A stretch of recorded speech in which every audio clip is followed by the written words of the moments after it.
It is April 11th, 2022. This is Roqe.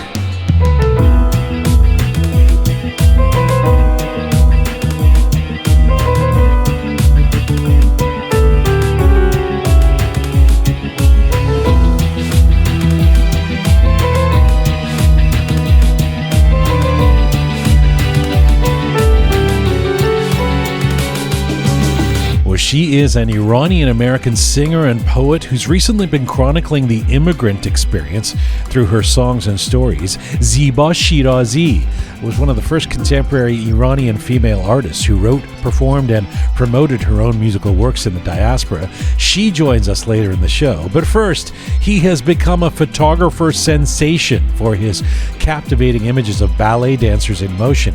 Ashkan Roayaee is the Texan-Iranian creative force behind Ashkan Image. He joins us from Houston coming up. Plus, we have your letters of the week.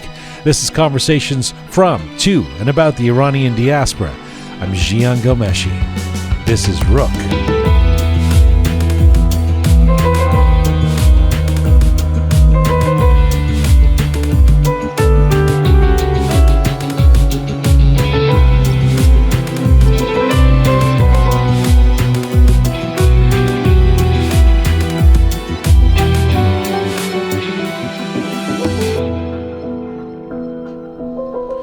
Hi there, welcome to episode 174 of Roqe. Sado Haftado Char.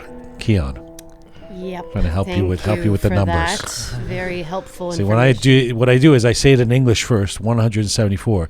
Then I say it in Persian, and then that helps you with the numbers. I can't wait for a number that you can't say in Persian. Now, question for you: do you actually practice it before you come on the show? No, that was like I freestyled that. He's lying. You kidding, man? Did you see how I did that off the top of my head? Sado Haftado Char. And then she learns. You see, she learns Farsi then from me. He calls his mom before every show just to ask her these things. Well, put him on the spot. Let me try it 2 weeks from now. Right? Welcome to episode 176. Sado Haftado Shish Kian. See, and then what I'm trying to explain is then she learns the numbers, you see. I hear you. You realize my Persian's better than yours, right? I'm trying to help you. That's all I'm saying. I actually did a few years of Persian school. Thank you very much. She's so proud of it. Hope you're keeping well. Wherever you're tuning in from around the world, hello to you from Toronto, Canada. Salam Dustan Aziz. Durud Bar Shoma. This is episode 174. Last week was 173. Sado Haftado Se. You see? Nicely See, done. Se is 3. That's what I'm trying to. Yeah, and then Chad is 4. Yeah. Do you want to keep going? Well, I'm just trying to help. How do you say 275 now? Divisto Haftado patch. No. Could you do it in a reverse way, like I'm not a performing monkey. No, you guys are being racist. ششصد و هفتاد و پنج. What do you mean? How do I do that reverse? 675. Oh, 675. Yeah. Can you do big No, but numbers? you know I understand Persian better than I speak it. So Can you do like a big number like 50,400? of course. Can you do a big Okay, number? say it. We both don't know. That's why. Well, It's like bring it up. Panjar, Hezar. Hezar is, thousands. So Panjar, is it like Panjar, Hezar, or Shish Sado, whatever. Okay. Oh, come on. All right, cool. Let's just stick with the lower numbers. Yeah. Kian, June. Singer-songwriter and storyteller Ziba Shirazi coming up in about an hour. We're looking forward to having her on the program. And first, in a few minutes, Ashkan Roayaee. Have you seen his work? I have not. Ashkan Images, you guys have, right? Dancer, photographer. Oh my God, Keon, you gotta check it. No, it's really, really amazing. I mean, he's got almost 200,000 followers for Ashkan Image on Instagram, and I think it's in this case, it's not because it's cat videos or something. It's actually just like beautiful images of mostly ballet, but of different dancers and Iranian guy based in Texas.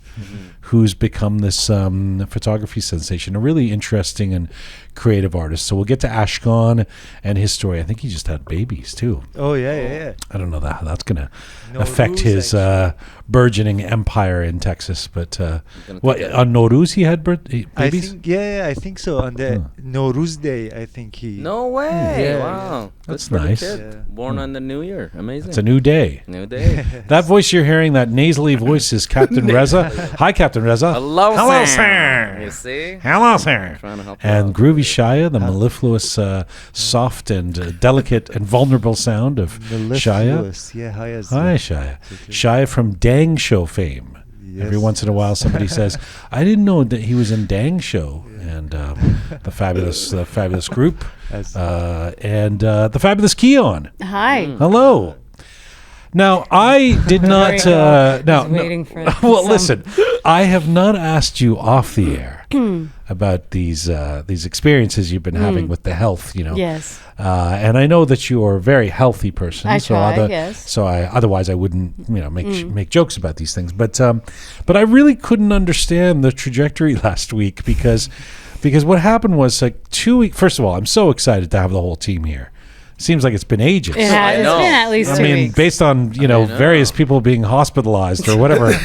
I don't know where the hell Reza Vacation. Vacation and going to Corona. But so 2 weeks ago you couldn't come in.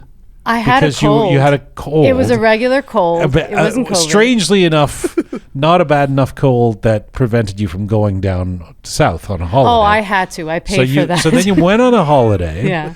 Then you couldn't come in last week because you had COVID. I actually got COVID. But you claim that they're not connected to each other. They can't be, because the first time I legit had a cold. I like runny nose, whatever. And the test, I did a few tests. It came back negative. It wasn't COVID. Then all of a sudden, it was And then COVID. I flew, and by the way, I was sick on my vacation, but I managed to have an okay time. And then I came back, and that time... Did you do a test while you were down there? Be honest. No, I didn't. You had COVID. The whole time You had COVID the whole time, and you gave the whole island COVID. I don't think so. You ran around the island giving everybody COVID. And then I came back, How and is it? And then, I got better. Keon, here's what I love. Here's what I love. You came back on the Sunday, right? And then the Monday, the next day, was our show. Yeah. And then you said, I just tested positive for COVID. I got it in the airport on the way back. So within 24 hours, you suddenly got COVID and had a positive test. So I got better from my cold during the vacation. And then I came back. I don't know what it was. You're a smart person. I'm just describing to you what happened. What On the way back, I started to feel weaker. And, I was like, okay, something's getting weird. Yeah, I tell you what happened. And then the next day. So we're to believe that you recovered from your cold. Yeah. And on the flight back, suddenly contracted a bad case of COVID. At the airport or something. And that's right. And then the next day, tested positive. Or I got it there. I don't know. A dolphin gave it to me. I have no idea. I mean, why don't you just say you realized that you probably had COVID? You ran around and gave it to the island. Here's the came thing. back here. Here's the thing. No, the test came back negative, the antigen, whatever. Antigen, yeah. A few times. I did it 3 times. And then on the way back, when I did the antigen test, because I was like, okay, something's weird now. Right away, it said positive. Like, there was no doubt. And then I did another one positive. So how do you tell me? Like, what is the science behind that? Because you probably had COVID, but you weren't testing positive yet. Okay, well. Right? No, I'll and then you explain didn't do a science. test for a week while you were down south, feeling sick, but No, I was getting better. I got better. Yeah, that's the thing with COVID. You get better and then you get worse? You might feel you have some good days, some bad days. I don't know. I thought I was recovered, and then I went when I had it in January, and then I went back and got a negative test again. Yeah. Well, what do I know? It came back negative. I was like, I'm not going to cancel my vacation that I paid for. So. No, by the way, I'm not so sure you did a test before you went down. I swear to God, I think did. maybe I have evidence. You have evidence Well, that. How was that evidence generated? That's what I want to know. My boyfriend was a doctor. I would have had all the evidence in the world. I didn't have to pay for it. I have a stash of antigen tests. You have a stash of fake COVID certificates that but let me tell you, showing negative. Yeah. But that's okay. Girls, you got to do what you got to do. You wanted to go on vacation, and the last thing I wanted. I just hope you didn't go around any seniors or people with difficult health issues while you were you got COVIDing it up in Turks I and was just Caicos. around a lot of dolphins and such. So you killed all those dolphins. I hope you're happy. They can take it. I don't think the dolphins can contract like a. Can't? I think we talked about how dogs. Yeah, Oogie can't get COVID from me. You But they know. won't die from it. No, she killed a bunch of old people probably over there. Like, It's God not- forbid.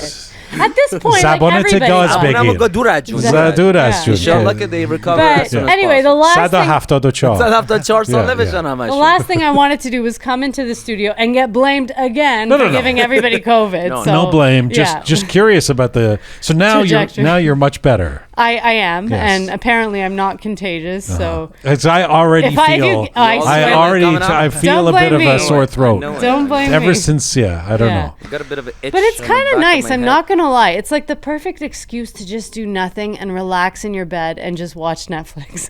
I can't lie. It was If you don't pretty- get it bad. Yeah, And if you don't get it long bad. COVID and Yeah, all that that's stuff. true. I mean, Yeah, there's these horror stories. making me But feel guilty. well, no, I mean, that's the other thing. You've had it a number of times. I have not. This is the first time. Like, this is the first time that I. There was the tested time that you positive. gave it to me and Reza like a couple of months ago. Yeah. Reza gave it to definitely. everybody. Anyway, moving come on. in. Let's move And on. how are you doing, Reza? How was your I'm weekend? doing okay. The weekend was good. It was good. That's the only time off I have, so Okay. try to enjoy it as much as possible. You make that sound like your life is more difficult than other people's. People, Hey, listen. most people have the weekend off and No, not, I not know. the during And the week. let me tell you scientifically how it works for me. So, because I didn't inherit very smart genes, I can't make up these elaborate stories about getting COVID, going on vacation, and taking a week off. Right. I gotta work. I gotta pay the bills. I gotta Keon, it's hustle. true. Keon's like a That's what happened like for me. a scientific. bank robber. Like she's got a good story that She's she knows incredible. how to. Okay, next It's time I smart. get sick, I'm coming in just because I No, don't. just send You the already did that. photo of You your already did test. that in Yeah. December. That's how we all got COVID the first time.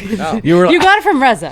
Stop this. Listen, just send the photo of your test next time. I We'll be did. fine. I actually did that. I was like, there. She did actually send me a photo of sorry, the test. sorry. yeah. My bad, my bad. And the young Shaya, how are Yes, you? I'm good. Yeah. It's actually, as you said, I'm happy that four of us again here. and- Nice, yeah. Yeah. روبوسی واقع Yeah, شد. yeah. دیدو was دیدی. حالا دیدو نفهمیدم چی گفتی ولی that was nice. Like Isn't it kissing? Rubusi is like to see each yes, other but again? yeah. روبوسی واقع شد is really weird. Yeah. You're trying to say Rubusi- no. Rubusi took place? No, I want to say Rubusi. What am I Okay, want to say? Rubusi. این خیلی خوبه اینا رو بنویس شاید. چی گفتم واقع شد. عمرم نشنیده بودم. Well, Rubusi happened. That doesn't Rubusi work. happened, yeah. It did happen. Shia, what is 675 in reverse? That's what I want to know. If you can count. Okay, that count. I had two interesting Iranian experiences on the same day on Saturday. Wow. The first Tell was me about it. I went to Dr. Reza Badahani's funeral. You know, it's always sad going to a funeral, but all of the ceremony took place. What do you say? Roayaee, in the burial ground. You know, and it was very interesting because the weather on Saturday. This is in Richmond Hill, just north of Toronto here. Where he was buried, the weather was very tempestuous and mercurial. Shia, Yes. it was mercurial weather. What does mercurial Mercurial means unpredictable and shifting. You usually you use it about a person. You might say like Reza is a mercurial person, you know. But the weather was at one point it was raining on us, and then it was sunny, and then it started to hail, and it was almost. It was almost like a movie set. It felt like it was so incredibly poetic, you know, with as we were remembering Dr. Badahani. I almost wouldn't have it any other way. But what I was going to say is there were a number of speakers, and including his daughter, and then Arsalan, his son, and then his partner, and Dr. Moridi also spoke. And I don't think anyone was using notes. Nobody was sort of speaking from a text. And there was a man there named Harun Siddiqui, who was a longtime editor emeritus at the Toronto Star, who I knew. And I guess he remembers Dr. Badahani from when he was the head of PEN Canada and stuff, you know, which was is a protective writers organization for journalists, etc. So Haroon Siddiqui knew him from that. And Haroon Siddiqui was remarking to me that it's amazing. He said, in the Persian community, you guys, he's not Persian, you guys, all of these people have got up and spoken, and it was true. The speeches were incredibly beautiful and poetic and reciting poetry in some cases. And nobody was doing it from notes. Wow. And he said, I can't imagine a funeral in Canada, like a Canadian, I guess English, funeral or something, where everyone is just reciting poetry this way and talking this way without having anything written down. Wow. And I thought that was really an interesting observation, and a very beautiful one. Yeah. And it was true. Everyone spoke with which I mean, Arsalam was lovely. They were all really speaking and integrating poetry into what they were saying. And then on Saturday night, a very different experience. I went to a birthday party. It was one of these birthday parties, Kian, that you've probably gone to, where it was like a gala, a Persian gala, of course, because somebody had a birthday. Yeah. I mean, can you imagine? These are, khosh bahalashun. It's fantastic. But and it was like one of those where everybody dresses up. Yeah. The North of Toronto gala. Yeah. But it's like a wedding, basically. It's a wedding. It was somebody's birthday, but it was like a wedding. I mean, better than a wedding. Like it was, honestly, I had a great time. I was kind of, you usually don't like these kind of I usually don't. Yeah. And I have really had fun. But the funniest part of it is they that drugged you, didn't they? no, I really Otherwise. no, you know what? It was kind of, I think it was because it was just a very warm vibe. Everybody was into it, like more so than a Nowruz gathering or a wedding or something. I don't know. People seemed really, but it did that thing where like 8 p.m., like the evening starts at 7:30, so 8 p.m. the DJ is pumping out the music really loud. Like I've explained this before, but like in Western culture where I grew up, there's a cocktail hour, then there's a dinner, then there's conversation, there might be some speeches, whatever. No matter what the event, the DJ really kicks in maybe 11 o'clock after midnight, in the wee hours, everyone's a little drunk, gets on the dance floor. This Iranian thing where it's like appetizer. 8 p.m. Let's go, and people are like, like people are already forcing you on the dance floor, and I'm like, wow, we don't skip a beat. It's like let's go. It's time for the party. Grab the appetizer and hit the dance floor. And somebody explained this to me, that this partly is a post-revolution thing where in Iran, if you grew up in Iran after the revolution, of course, you can't go to bars. There aren't public, so people would party at home. Yeah. And so the home in people's minds becomes a place for partying. Like these events at night, a mehmouni, a gathering, a party, is where you really party. Whereas, in the West, it might be like you do a dinner party or something more modest at home because you can always go out to a bar or a club or something like that where you're going to really express your craziness, Yeah, I don't know. So the culture is created of like, early in the evening, let's party hard and dance. And Iranians just like to dance too. Hey, but you had a good time and you danced. Sober? Like, wait, as soon as you show up, you have to dance. Here's what you got to do. Here's the move. Okay, tell me, what's the move? You got to get there. You got to do like 4 shots of tequila before 8 p.m. Right off the bat. Yeah. That'll get you going. And then you have to start dancing. If you're smart, you pre-drink. So you drink at home. That's right. Like a bottle of tequila. So go in hammered. It's like a Super Bowl party. It's like you drink in the parking lot, so you're ready for the dancing that starts at 8 p.m.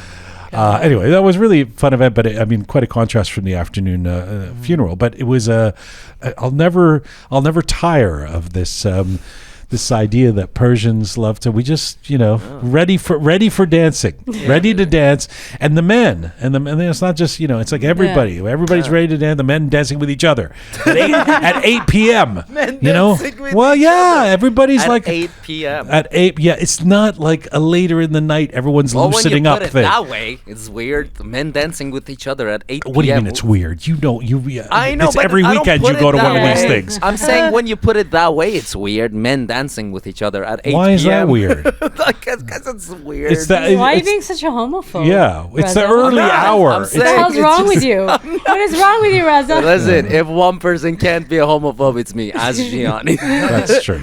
Yeah, I got a lot of gay friends. And that's not an excuse. I actually do. All right, moving on before it gets any weirder. Boy, So they like to dance, these Persians. At 8 p.m. All things, right. Men with things really took a difficult Die. turn when Reza started doing Oh, yeah, I know. I shouldn't sexual Going through his orientation mind. humor. Yeah. should not have taken the wheel. Take it back. Well, the funny part is 2 men at 5 p.m. in the afternoon. You s- What? Why? What are you saying? Men dancing at 8 p.m. Why is that so funny to you? I don't know, it's The just the point way is it's so that was that funny. he keeps repeating He's it. going to though. write it We in a got movie now. past it. Yeah, he's still Yeah. continuing with this. It's so funny. Look at Shia. Shia's got his head bowed. Doesn't understand. He's like, in dime show, you don't make these jokes. Gian is like Don Rickles. He can't let anybody like just sit there for a minute. He's gotta No way. Come on. pick at everyone. Okay, keep it going. Keep it going. Sado hashtado chor. Todo, baba, half todo. Halftado chor. Yeah, Was so so have you been practicing your Persian dancing, or did you just cold turkey? what are you talking about? Like I'm a good, I you know, feel like I it's got been the a moves. No, it's- well, it's been a long time since I've Persian danced, so like I it couldn't hasn't just. been that long. We did a Norus video a little while ago. It felt weird for me. I couldn't really move the Yeah, way. you were sitting like, down. Here's you the know, truth. I feel like I need Let me practice. tell you the truth. I feel like I can I can fake the moves. Okay. And these guys see me do it. I can fake the moves if I'm at one of these things, and then people will go, "Oh, Jian, they'll be like." But the truth is, I feel like an imposter. Right. And the reason I feel like an imposter is, and I think Iranians in the diaspora. Good job. Oh, it's exhausting. Iranians in the diaspora. Diaspora. Like you and I, who did not grow up in Iran Yeah. and who were reared and socialized on Western culture. Right. I don't know a lot of the songs. Yeah. I'm not like, they don't bring back memories of like, oh, remember when we were a Yeah. teenager and Yeah. Farzaneh sang this song or whatever their yeah, name is, yeah. you know. And so it's, for me, it would be like the equivalent of playing like a Snoop Dogg song from the 90s, and you get on it would be like hip hop or Yeah. something that, you know, or even Michael Jackson or something, Yeah. some old disco That or doesn't something. speak to them. That would really get me going. That's what I would feel like. Yeah. This way, I'm kind of like, oh, this is what we dance to because it's Persian, Right, you know, right. and I try and do my moves. And Yeah. I mean, not to say it isn't fun or there isn't some songs that, of course, we know, but there'll be a few where everyone around Goes me is nuts. singing to each other. Right. They'll be like, it's Yeah. like the Roqe team, like Ponta and everybody Right, like singing all right. the lyrics, and I'm Yeah. kind of like smiling, Yay. you know. Yeah, so Go that's team. yeah, and then everybody like pats you on the back. Oh, you're a good dancer. You know what I mean? Good job, little buddy. And, because most of the guys are doing that like robot, you know, Persian dance thing where Yeah. they keep the whole body really tight. But you and, captured it exactly because we didn't Yeah. grow up with. Is these that the way songs. you feel? I feel unnatural. I feel like a fraud. Like when I'm, Yeah. you know, like if But I'm you- drunk you're, enough. you're a good Persian dancer too. Okay, Yeah. I fake it pretty Yeah. well. But if I'm drunk enough, it's natural. Yeah. But like if I'm, if I haven't been drinking, then I don't know what the fuck I'm doing. Yeah, yeah. Just Four, like, are four these- tequila shots before 8 p.m. There you go. That's and the then you're trick. ready for That's the party. trick. Yeah. Oh, I forgot you guys were here. Keon and I just talking to each other. About your dance moves. My apologies to Ziba, Shirazi, and Ashkan Roayaee, And the rest of the listeners, for that matter. the guests coming up. 2 men at 4 p.m. in the afternoon. Eh? It's so weird. We're coming to you on rookmedia.com. It is there that you can link to all of our platforms. That's our website, rookmedia.com, where you can become a patron. Shia, why should people become patrons of our program? Why? Yes. Why shouldn't they? Oh, Yeah. well said, sir. no. Can you say 675 in reverse? 675. Can you say it in reverse? 570. No, why should they become a patron? So, I mean, we are pushing our culture a step forward. So we need other people in our community to help us to push our culture right. step forward. And if if somebody's a regular listener, if they're kind of and they're one of our companions, one of our we'd love them to become part of the team by becoming a patron. So they go to roqemedia.com and just press the support us button. And of course, we're on this ongoing mission to build a new audiovisual encyclopedia of Iranian diaspora identity, not just through Roqe, but the contemporary history of Iran and all the different programs that we're doing at Roqe Media. So thank you. And with that said, what is next week, Reza? Next week? Yes. It's a holiday. No. What is is it a holiday? Actually, it's Easter. It's Easter. But what is next week with respect to Roqe Media? 170. Oh no, it's our anniversary. That's right. Yeah, we're 2 years. 2 years old. That's right. Yeah. 2 years old. It's our. It's like pulling teeth. Even I knew that. It's like forgetting your own birthday. Yeah. So exactly. So next week it's 2 years since we launched this little project, so we're gonna have some 2-year festivities next week, but also Ali Reza Qurbani will be our feature guest, the incredible Iranian singer and one of the great vocalists of the world. Of course. So Ali Reza Qurbani feature interview next Monday as we celebrate 2 years of Roqe. All right, I know we have a lot of letters to get to. Yes, we do. And we've got dear Ziba Shirazi after that as well. Let's get to our first feature guest, Captain Reza Groovy Shai, Fabulous Key on C in a few minutes. My first feature guest today is an Iranian-American artist whose pictures have captured the imagination of the global dance world. Ashkan Roayaee is a Houston-based self-taught photographer who found a passion in dance photography and has parlayed it into a very prominent company. Ashkan is the founder and photographer of Ashkan Image and the company director at Ashkan Media. Ashkan was born and raised in Tehran and moved to the United States in his late 20s, about 10 years ago. He founded Ashkan Image, where his main focus is on ballet dancers and portrait photography, as well as holding workshops about his process. Ashkan has worked with a variety of established companies, and his fine art photography has been seen on the covers of prominent magazines and as part of art exhibitions around the world. He expanded his business in 2017 and founded Ashkan Media, which is a creative marketing agency that provides clients with videography, photography, web design, social media. And right now, the photographer sensation Ashkan Roayaee joins me from Houston, Texas. Hello, sir. Hi, thank you for having me. It's so good to have you, Ashkan. And you know how long I practiced your last name? The Roayaee?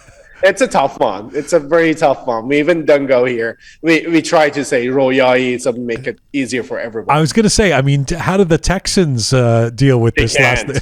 They try their best. They can't. Even my wife can't. So her own last name she cannot pronounce. Can they say Ashkan at least, since it's the name of all your companies? Yeah. Well, we misspelled it from day one. We always put Ashkan, Ashkan. So they try Ashkan first. You need to correct them. So if you want them to call you Ashkan, you need to go Ashcon, then the pronunciation comes correctly. Right. Not Ashkan, but Ashkan. You've got such an amazing story. I mean, you're this Persian kid from Tehran who was studying biology in Turkey. Do you marvel at the idea here now that you've become a very prominent Texan dance photographer with hundreds of thousands of followers around the world? No, I would never imagine that I will be here one day. So it feels good to be you. Very, very much. I'm really happy. Ashkan, the story is that you were studying in Turkey, I guess on a path to medicine.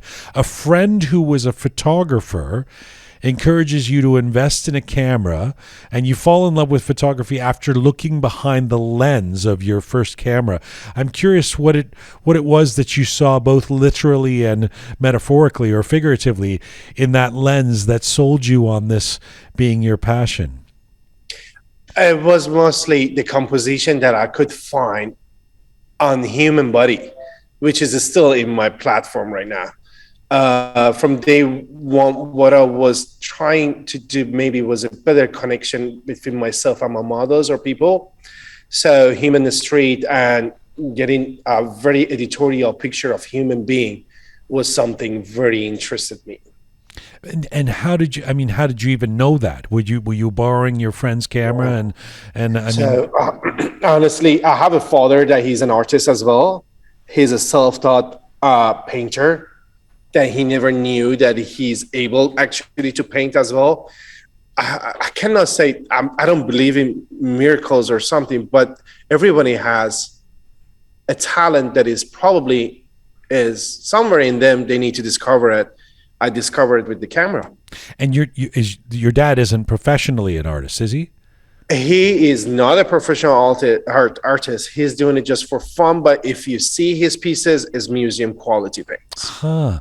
So somehow it is in you to be doing this. And what do you remember? What your first when you first get this new camera? What was your first shoot? What did you? It was my own girlfriend. We have her naked with the very long hair all the way covering her back, sitting on the very dry tree in middle of the school in Turkey, Ankara, which is very conservative country too, and that ended up being a cover of the magazine for our school.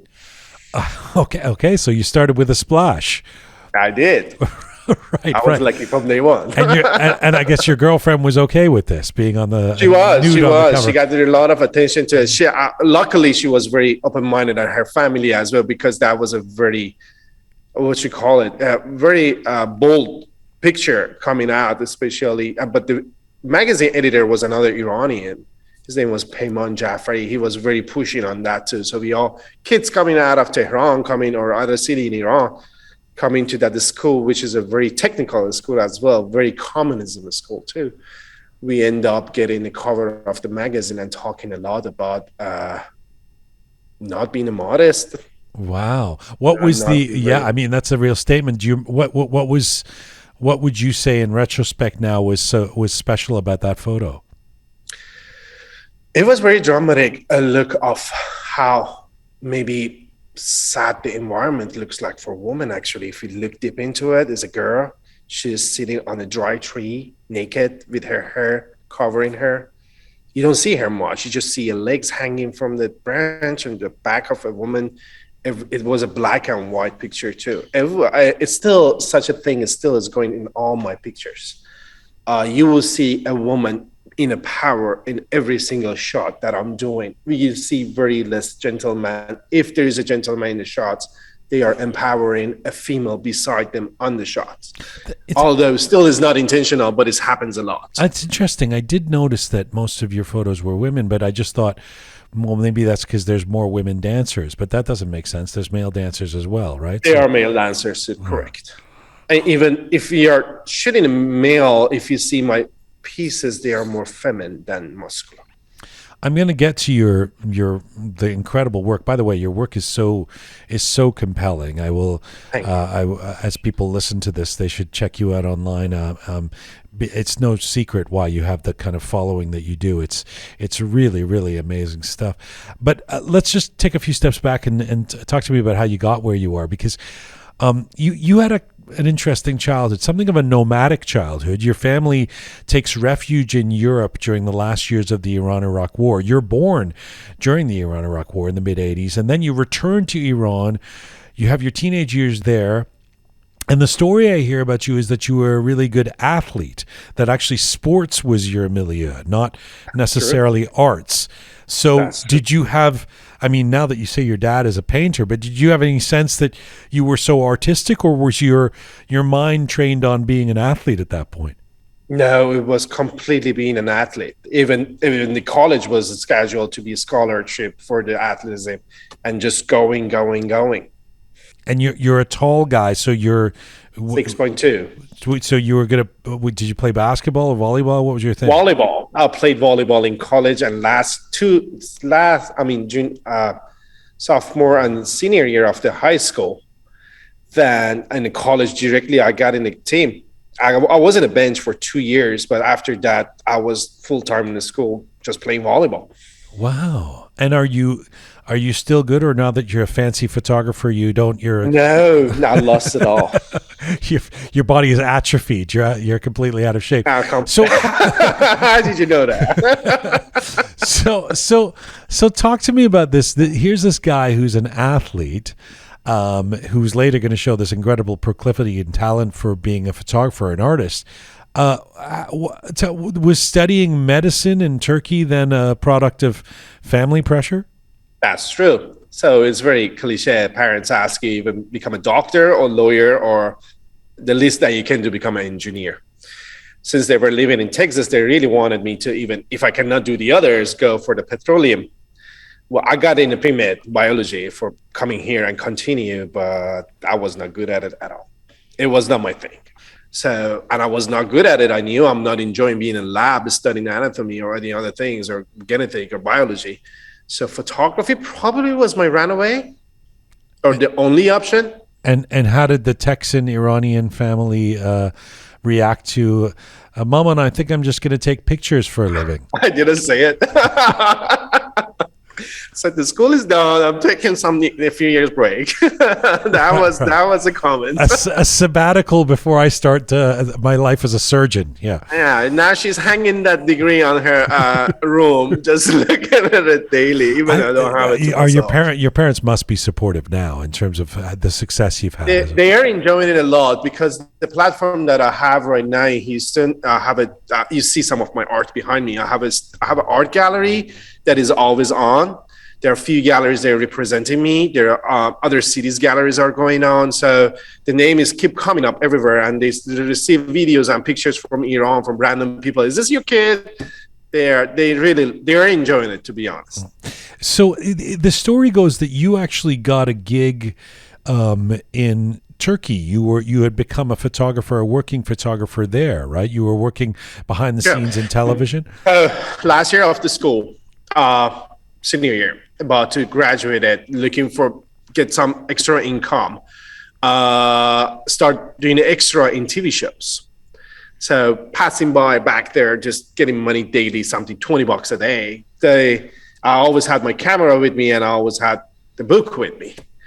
It got the attention to the director. He asked me, are you in a photography school, journalism school, something like that? I said, no. The school that I was going to was a very prestigious school. So like a Ivy school in Turkey is very hard to get into it too.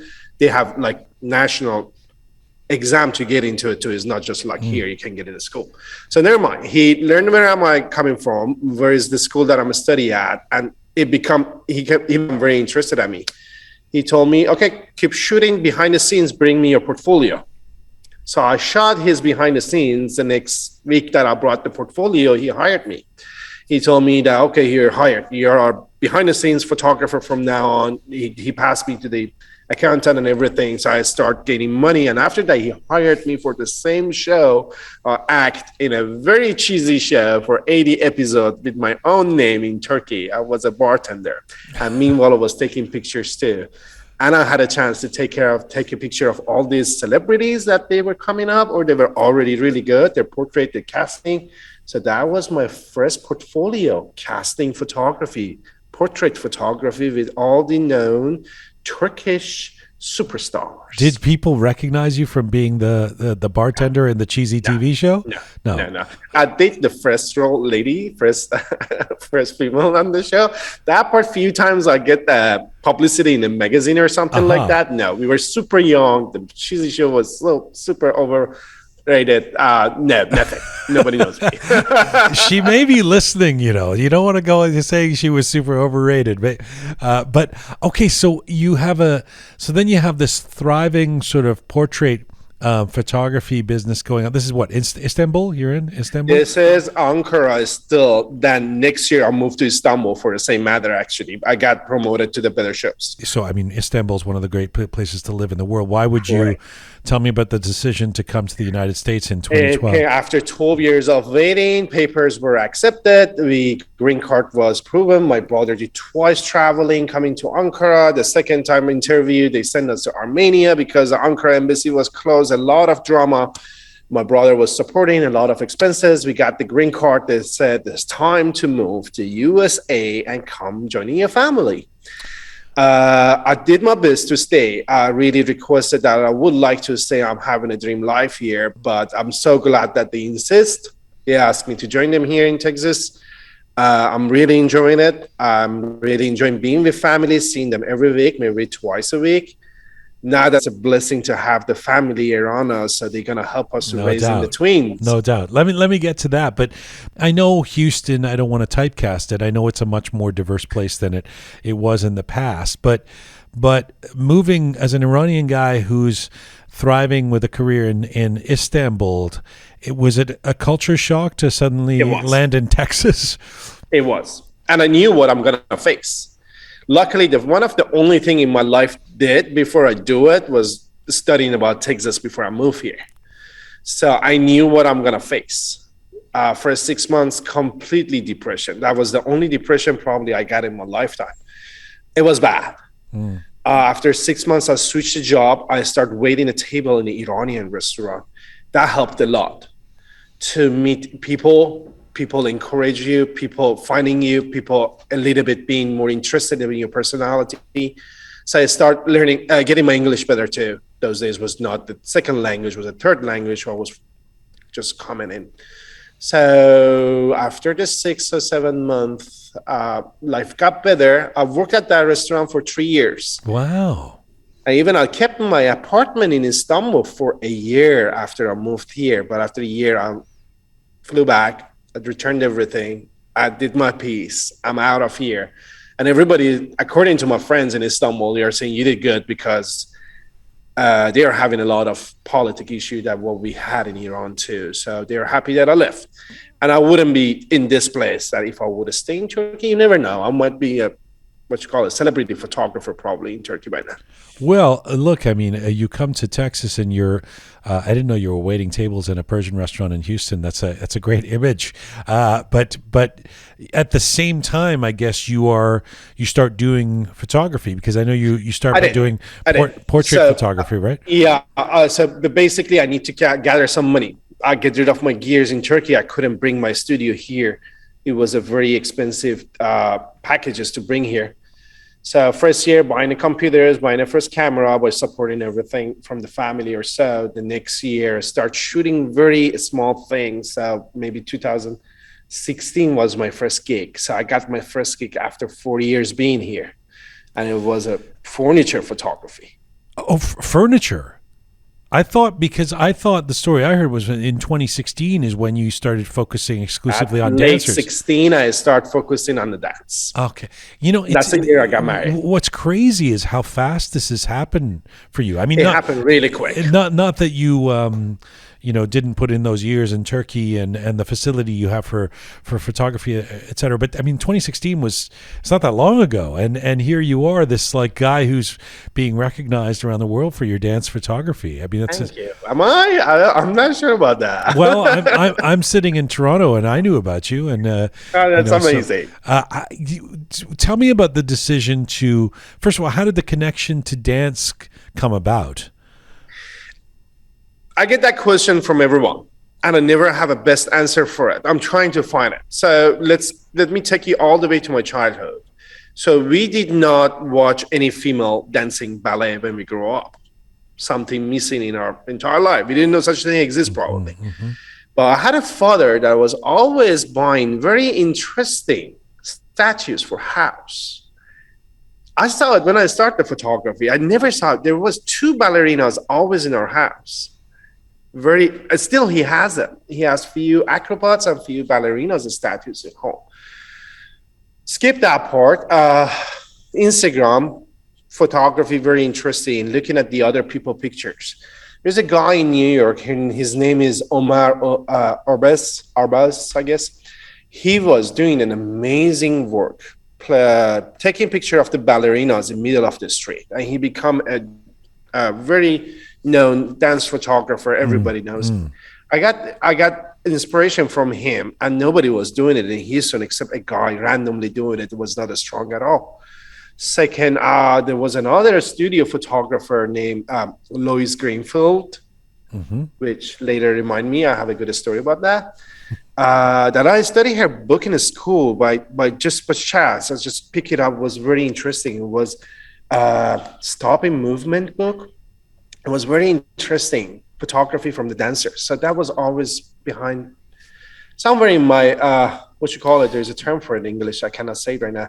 It was always in me that such a thing can start it. So I start trying it. I asked a few dancers, "Do you want to work with me in the street?" And I had my portfolio was completely portrait. I got the first one, I got the second one. After that, I got the very known ones. And after that, Canon published me in one of the very early shots. As soon as Canon published me, we were good to go because my camera was Canon. The shot that I got was right after a very disaster hurricane here in Houston. Harvey, I'm not sure if you ever heard about it. It was bad. Yeah. So I put one of the dancers right, again, female, minority, she's a black ethnicity. She was sitting beside the wall, hugging her niece, being on her point, being in a very dramatic face. And actually, I gave Christina, my wife at the time, she was my girlfriend or fiance. She wrote down something about Harvey on it, and we put it on the Canon. Canon posted. As soon as Canon posted, everything changed. I think you can see the photos you took during that. If you scroll down far enough on your Instagram, there's a couple of those photos, right? From that. That's correct. It's pretty known picture. I used to have it on the wall. I don't have it on the wall behind me, but if you want me to find it to show it here, we definitely. Well, no, I mean, people can check it out on your Insta, but yeah, it is. I mean, I know you would have an answer to this because you teach these workshops now, and you've obviously thought about your own process and what it is about you that creates some of this magic. What do you believe that the human body, and in particular the movement of dancers, provides that creates this best complement to the artwork that you do?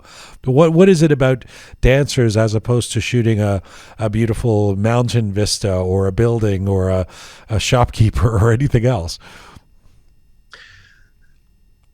To me, every photographer would love to work with the dancers. Dancers are the only human being that provide you the composition that you're looking for. They are phenomenal. They are artists themselves. They can provide you lines that no one else can do. Even the most professional models cannot provide you the lines that you're looking for. What I did was exceptional. I combined it with the fabric or complete nude, even all the way with something that is around them, or they being just themselves, nothing covered them. We painted them. I don't think so there is any other human being kind that can provide what a ballet or ballerina can provide you in front of the camera. It seems so tied to your brand now, that dancers and in terms of the resume of works that are out there of yours. If somebody came to you and said, "Hey, I'm going to pay you a lot of money. Can you shoot my family and I sitting by a pool?" Would you say no because you're not dancers? Yeah. Yeah, I used not to, but this year we reject everything besides dance and anything related to dance. Well, I have multiple photographers right now in my team, but still they cannot do it either because we're so busy with what we are doing right now, and this is the first year that we are selecting who we are working with. But before that, yeah, it's a starter. Right now, I'm saying I cannot do it anymore. I'm not a dancer. I'm not a family portrait photographer. I'm the dance photographer. What if I pretend to be a dancer and wear a Nureyev kind of outfit? I can make some good picture out of that. I can put you in a tutu, put you in the middle of the scene, and I'll take it. Jump on the trampoline. I'll take it. And that picture go viral. Just to be photographed by you, I'll take it. You know what's interesting is your friend back in Turkey, the one who said, "Hey, you should try taking photos," and encouraged you to buy that first camera. Thought that you had some kind of eye for this, some sort of facility. But you've said, I've watched you in a couple of interviews saying that you think your success is based on how hard you've worked, and you don't actually think you have a quote unquote natural talent for photography. Are you being modest? Is that torof, or do you really think you don't have a special talent? No, I strongly believe the hard work here more over the talent. Huh. I remember the days that I was laying in the street in the middle of the downtown Houston, the dirt, dealing with the bombs, keeping my dancers safe or something like that, working for free to be able to make a portfolio. And still, there's a lot of going serving a table and during the weekend, or going after that to the weddings, stay till midnight up to take pictures to save some money to be able to what I'm dreaming for. To me, definitely, my scenario, hard work was winning over the talent. It's an interesting philosophical question. I don't want to go into the rabbit hole here, but it's a broader question that one often thinks about when around artistry. I mean, because I feel like there is a person who could spend hours and hours and hours and hours and hours and hours practicing the violin and just never be as good as somebody else who puts in those hours but has a facility for it somehow. You really don't think you have a natural facility for this, that idea of composition or being able to capture these things? If you ask me, to be honest, I have a personality for it more than anything else. A personality? The personality that can communicate with the people and convince them to work with me. Oh, so you think part of your success has been about getting the right people to work with you? That's correct. And I have a very strong team that if I don't have them, I wouldn't be here. There is a lot of people behind what I'm doing. There's 8 of them right now. I really appreciate how Roqe you're being. You because that is part of it in any. I mean, that's true in music too. It's kind of about who you can get to work with you and who you surround yourself with and who you're associated with. And anywhere. That's correct. It would be easy for you to say, given your success now, yeah, I guess I guess I have something that nobody else has. But you're talking about hard work and a personality that helps, put you in the right place. Yeah, no, that's completely true. I'm very blessed with my team. My senior team member has been for 5 years. I have one of my best assistants. She's graduating from Persian this year, and she's coming back. So the team that we put together is, my youngest is 19 that is helping me, and she's a former professional ballerina.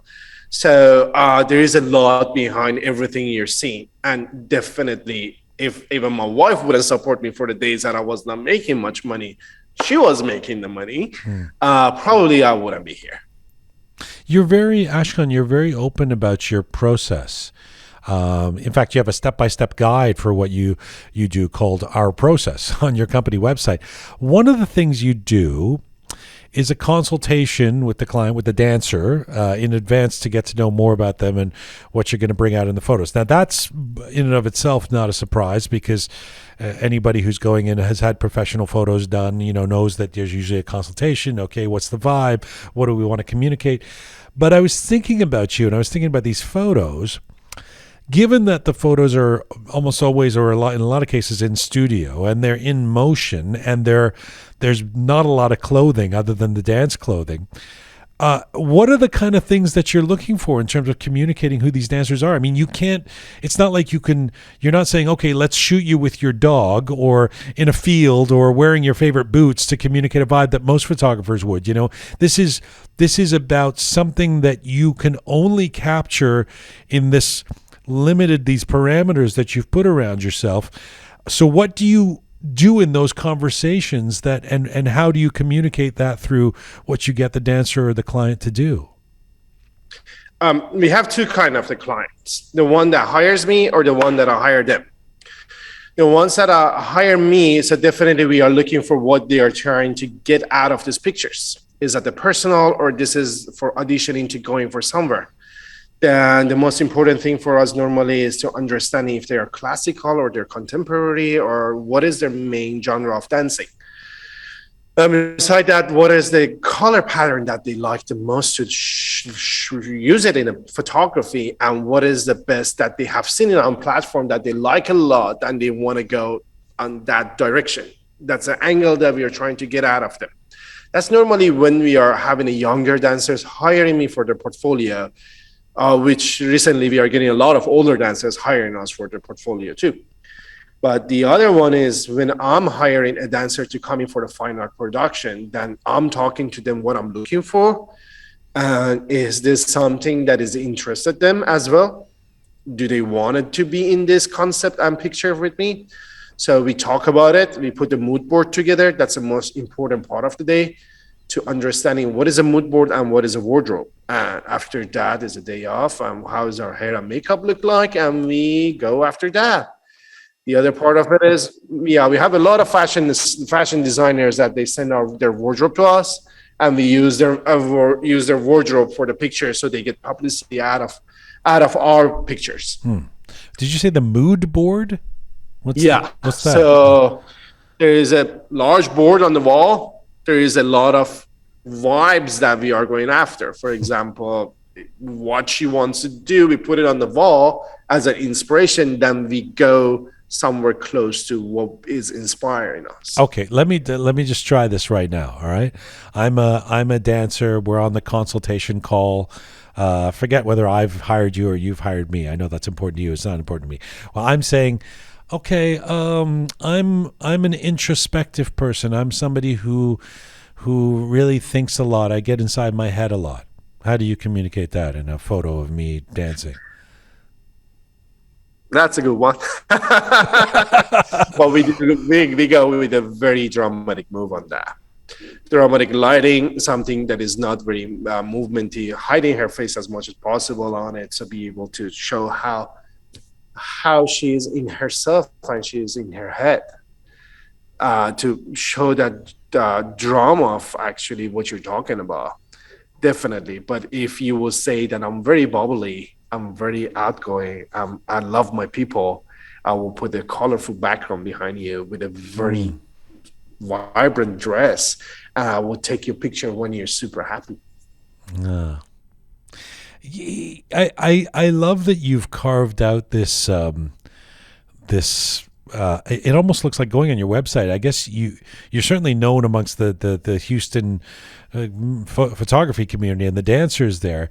It's an interesting place to see that where you're based from. When I first saw your Instagram and the hundreds of thousands of followers and all that, I figured you must be in New York or LA or, I don't know, Milan or London or something.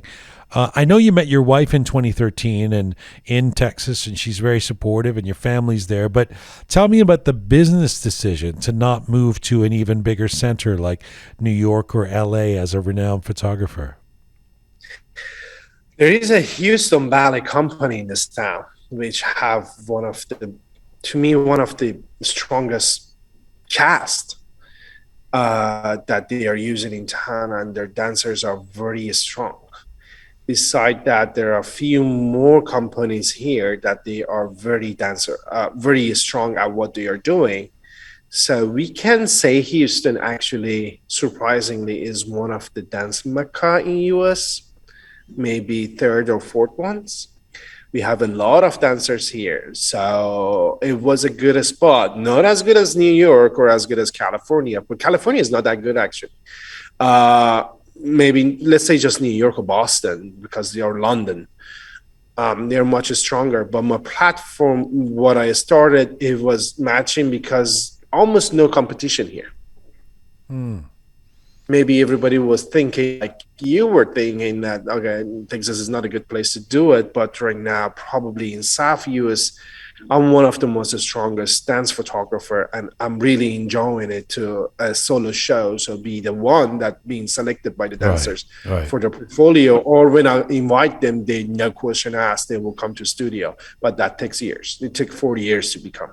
And you have the added superpower advantage of the Khoresh de Badem June that your mom is making you while you're in the middle of these important shoots, right?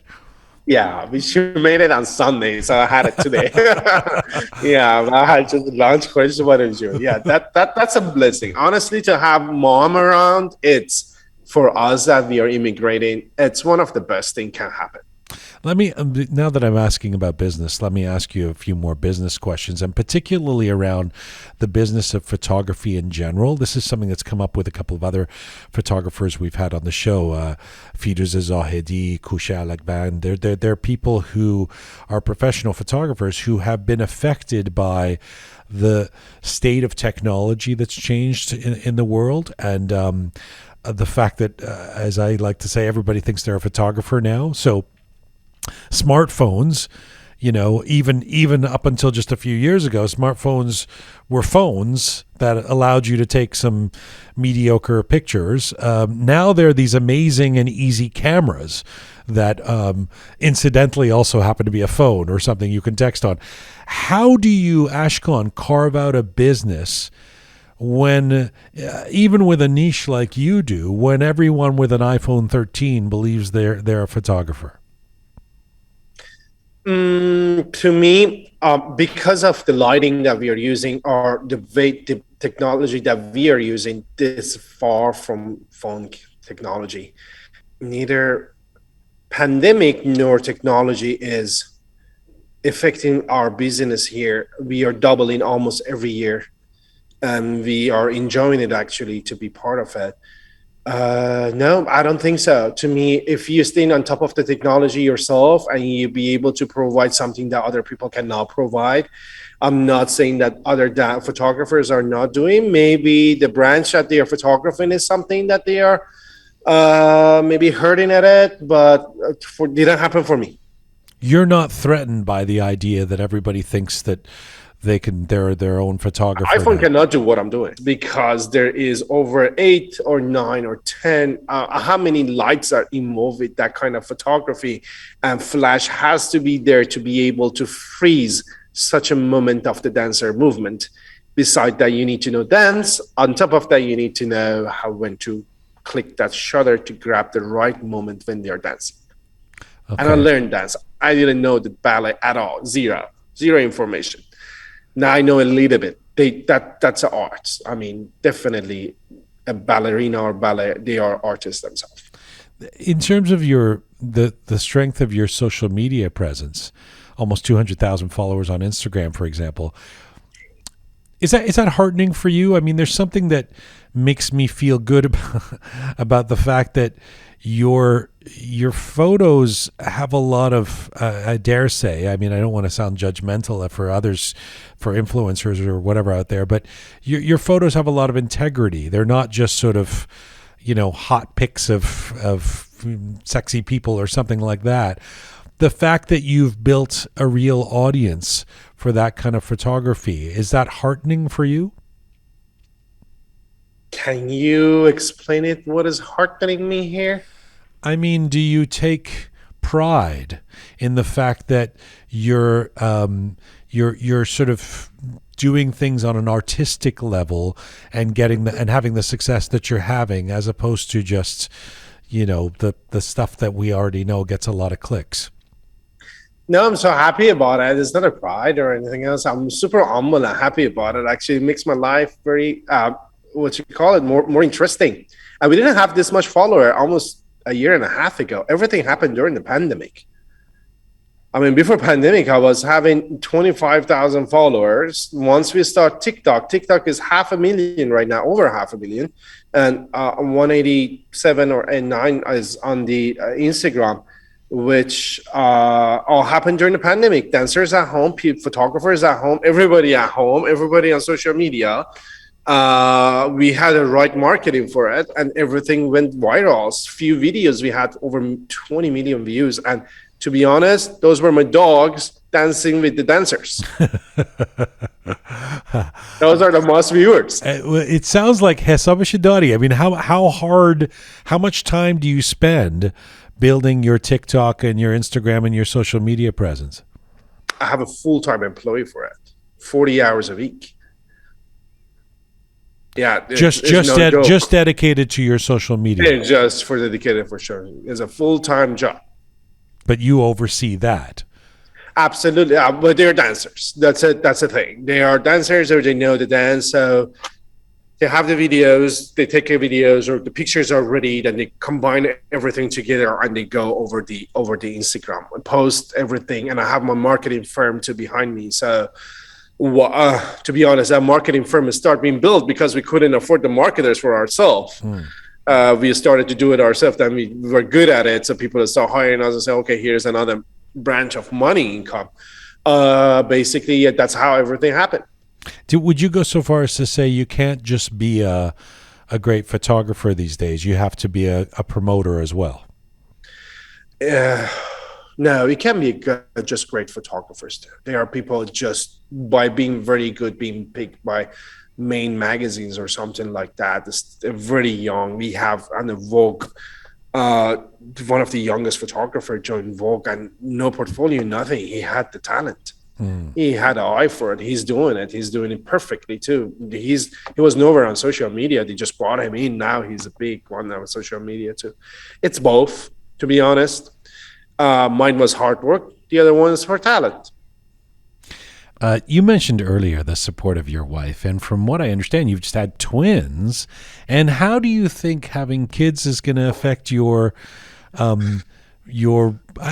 perspective as a photographer?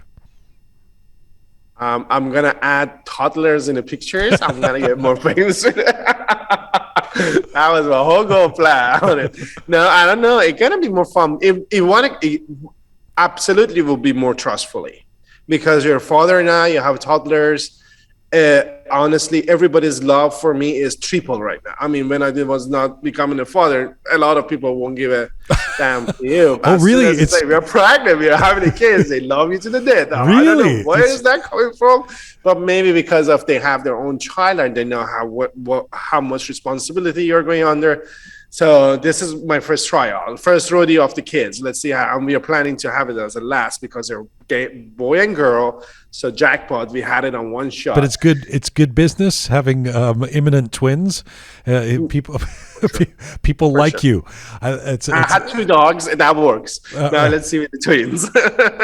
Your wife is Cajun and Mexican. You are an Iranian in America. I mean, what kinds of conversations do you guys have about how you're going to bring the kids up with respect to language and culture? That's going to be fun. So we talked that I should speak Farsi with them, which I wanted to speak Turkish with them. So my parents speak Farsi with them, and my wife will speak Spanish with them. And they go to school for English, but I don't think so. None of them will happen. We are gonna be lazy at home. We speak English all the time. That's a true story gonna happen. But my parents don't speak at home for English at all, so I'm sure they're gonna talk with them Farsi.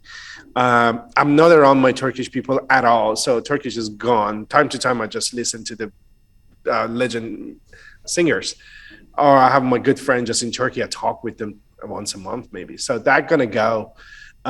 Spanish definitely they're gonna learn because in Texas actually I can say not as much as Florida, but Spanish is very important here. Yeah, I was going to say these kids I think they're really lucky. I mean, this is amazing. You know, what a blend. Cajun, Mexican, Iranian, American. I mean, it's beautiful and it's a good setup. And they are going to grow up in a studio because she quit working. She's going to come to work with me, with the boy, with the kids. It's going to be fun to have twins at the sessions. We're going to have fun. These poor kids, you're forcing them to be your models already.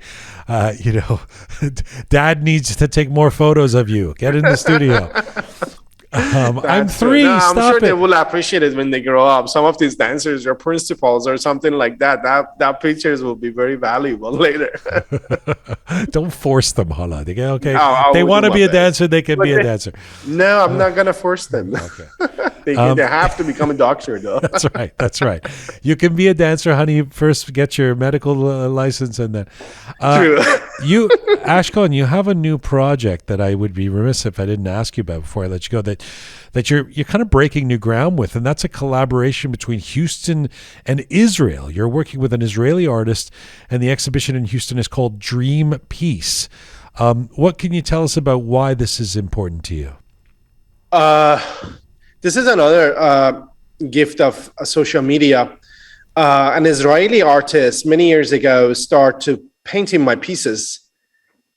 That was maybe late 2017. When I saw she tagged me, I asked her, "Did you know that I'm Iranian?" That was everything. It started. She loved the idea that I'm Iranian living in Houston, and she's an Israeli artist in Israel. She's painting my pieces. She religiously after that started painting it and went after it, PR it and everything. I really liked it too. So together we start the show named Dance Peace actually. The first show was recently over in Houston, was a successful piece. She is doing it. She's basically picking my pieces, photography pieces, paint them over the old books, which normally includes things from Iran, which is very amazing. So imagine she put the camera, she find the books about Iran in Hebrew, and she put all the pages and she paint over them. You can find the examples on my fine art photography, which is my name and last name.com. The project name is Dance Piece. So it's very meaningful. So I'm seeing two people that they are not even in their Iran, and she's not even related to Iran, and doing pieces that is actually related to Iran with the ballerinas that they are not allowed to dance in Iran. So everything that is supposed not to happen is happening. It was one of the project was very hard feeling for me. Is it still going on in Israel? The show in Israel is still going. Is in one of the universities very close to Tel Aviv, is in a campus. I have 20 pieces on the wall and she has 25 pieces in the wall. It's beautiful. I'll do my best to send you a link if you want to add it on bottom of the podcast so people can see it. I'm getting interviewed by another Iranian podcaster in Israel about that show very soon. I was going to ask you, if you're hearing from people in Israel about this exhibition. I get a lot of tags and a lot of people show a lot of love about it, and they go tag me and say this was like that. That was all I got, but it still was a very good experience to do so. I was planning to go, so we end up meeting Israeli consulate here for it, which was for me saying goodbye to go back to Iran. They invited me to Israel. We couldn't go for the pandemic or everything else, but becoming a very good friend with the culture affair person. And they moved now out of here. They're in London. Train is passing again. Do you want me to hold? Yes, wait for a second. Okay. How do you feel about the idea of not being able to go back to Iran again? I'm not knowing that by sure that I'm going to have problem, but we had a lot of publicity about me in Israel that I'm at this moment, I think if I go to Iran, I will have some problems. Ashkan, do you know if, I'm assuming that some of your audience is probably in Iran that follow you on Instagram or TikTok? It is. There was a video went viral in Iran and there's a bunch of celebrities reposting it, so that caused my audience in Iran increasing enormously. And that must feel good. Yeah, it was very good because right now, out of, for example, 20% of the comments are in Farsi too on my platform. Yeah, it's always good to see something in Farsi, and I always respond to those only. Really? Yeah, because it's something special. That's sweet. It's your mother language. Yeah, that's really sweet. It is. It is something that makes you actually keep going for it. Well, I've really enjoyed the chance to get to talk to you, and thank you. I'm so proud of how well you are doing, and you've done. Your business is doubling each year, as you say. You do a lot of public workshops these days. You do have a following around the world. How big do you want this business to be? Do you have a particular goal in mind for where you want to take Ashkan Images and Ashkan Media? I would like to one day shot a cover of Vogue or example of Vogue or be on the cover of it. That's a dream. On the videography and the marketing part, I would really love to start doing a documentary actually and take my view to the documentary side. So as soon as I have more experience on filming and documenting, definitely what we are doing right now, we would like to move it on to motion film, not just on the freezing film. I mean, stop. I lost it here. For motion film, not just on photography. That's a dream on the videography part, which I'm not a videographer, but I can be a good director in future. On the image, I'm slowly stopping working with the youngers since I'm getting older. My team going to handle that, but I would love to create masterpieces that goes to the largest museum in the world. And I have some going outside right now in the decent galleries, haven't been in a museum yet. Wow. Well, you've got no shortage of ambition. Why is Vogue in particular so important? Because that's the fashion magazine in the world to me, isn't it? It should be. Yeah, but you're not necessarily just a fashion guy. I mean, in terms of the work you do. Well, I'm combining the fashion with the dance. It's a lot of wardrobe that we are using. With a movement, we put in there is a magazine here in Houston hire us because I can make the models move the way that they are looking for, and time to time I shoot the covers. That's why I'm imagining maybe one day Vogue. But museum is a higher goal. It's not a maybe. If you want it, I'm sure you can make that Vogue happen. And you know, who knows? Maybe you'll force the twins to become the twin editors of Vogue by the time they're. I mean, you've got plans for them already. So, Ashkan John, it's a pleasure to talk to you. Thank you for taking the time. Congratulations, and let's. If I come to Texas, I want you to take me to. Is the Persian restaurant still there? The one that you worked in? Yeah, it is. It's one of the good ones too. Caspian. It's called Caspian? It's a Caspian. Okay. Did we get a takhfif because you used to work there? Yeah, they gave us 30%. All right, man. That's a deal. Thank you so much for this. Thank you. Thank you so much. It was a pleasure talking to you. Bye-bye. Have a good one. Bye. Ashkan Roayaee, a photographer and the founder of Ashkan Media, a creative marketing agency that provides clients with videography, photography, web design, and social media. We reached Ashkan in Houston, Texas today.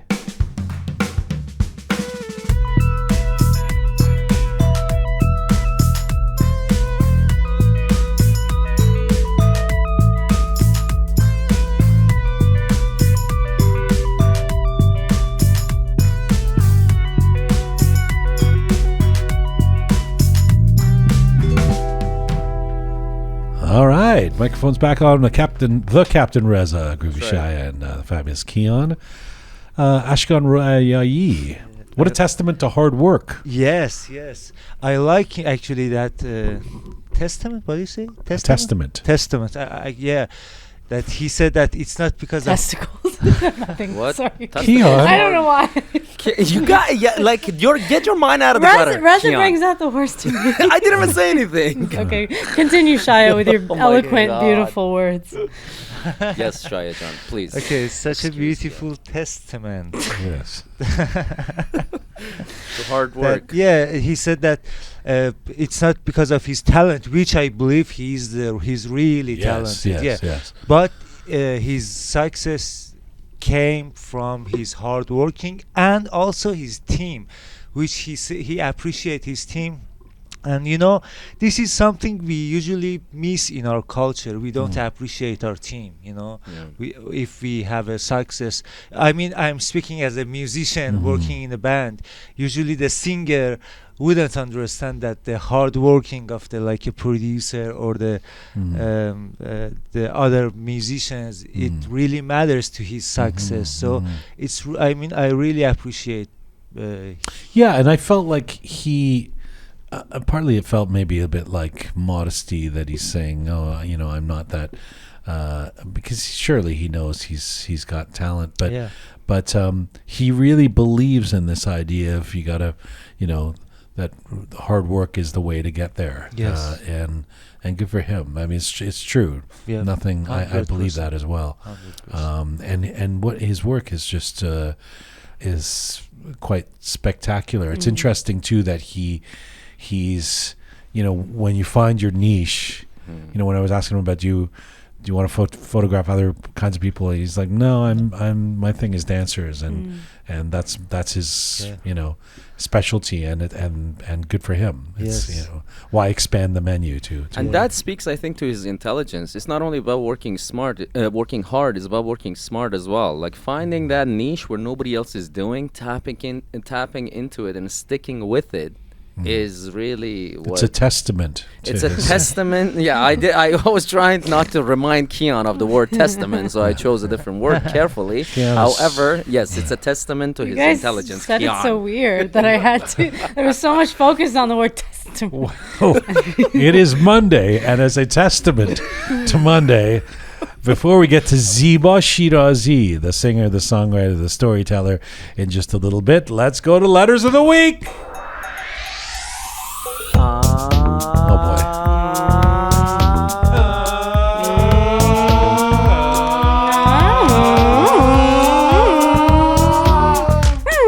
Okay, that was. Yeah. I thought you would finish off strong and. Okay. Anyway. That's a testament to me being weak today. Indeed. All right. So last week we had the episode on, we had Dr. Abrahamian on the show talking about the impact of Mossadegh and all of that. And so if a lot of people wrote about that episode, we have... This past Thursday, Contemporary History of Iran. That's right. Yes, indeed. Indeed. Quite. We have Mahbouba Khajavi wrote to us saying... Thanks, Kian Jun, for not being in this show. Let me finish. No. Actually, this is that you're never on the Contemporary History of Iran. So this is probably from the last previous, week's show. Yeah. We had Maz talking about the World Cup and everything. Yeah. So let me finish. Thanks, Kian, for not being in the show. So that was the time the guys were backbiting. What kind of backbiting were you guys doing? Oh, we were making fun of you for having COVID again. If you listen to the show once in a while, you'll know. Yeah. When was the last?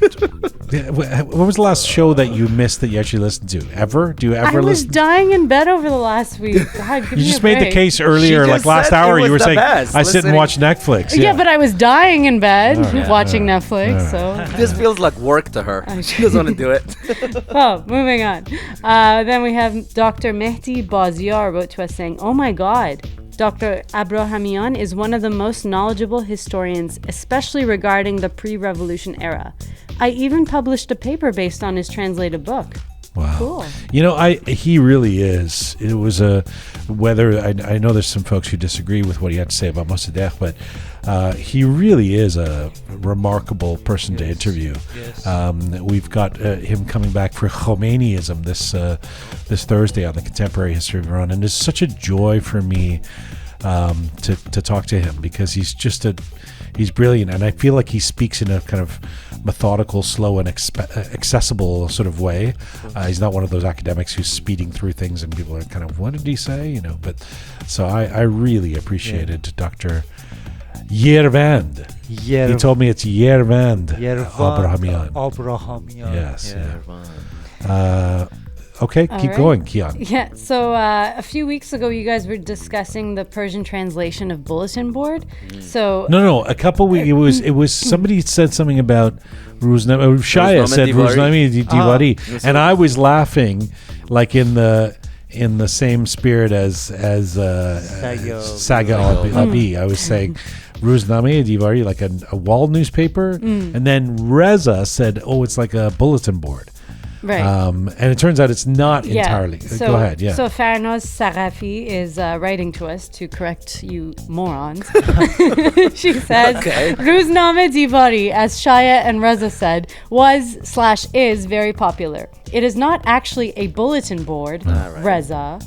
As Reza said first, it's like a collage made by students in groups on some pieces of newspaper.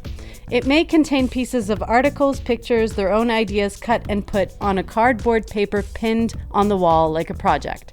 It shows students' talents and teamwork on a topic, how they gather notes and support them with images of their own drawings. Hope this helped. Oh yeah, that's right. We would pin it to the bulletin. Well, that helps. Thanks, Farnoz. Yes. But I knew this because as soon as we finished the show, I walked over there to Anahita and Roham, and I was like, "Oh, Rozname Divari." They said it's like bulletin board. They were both like, "That's not a bulletin board."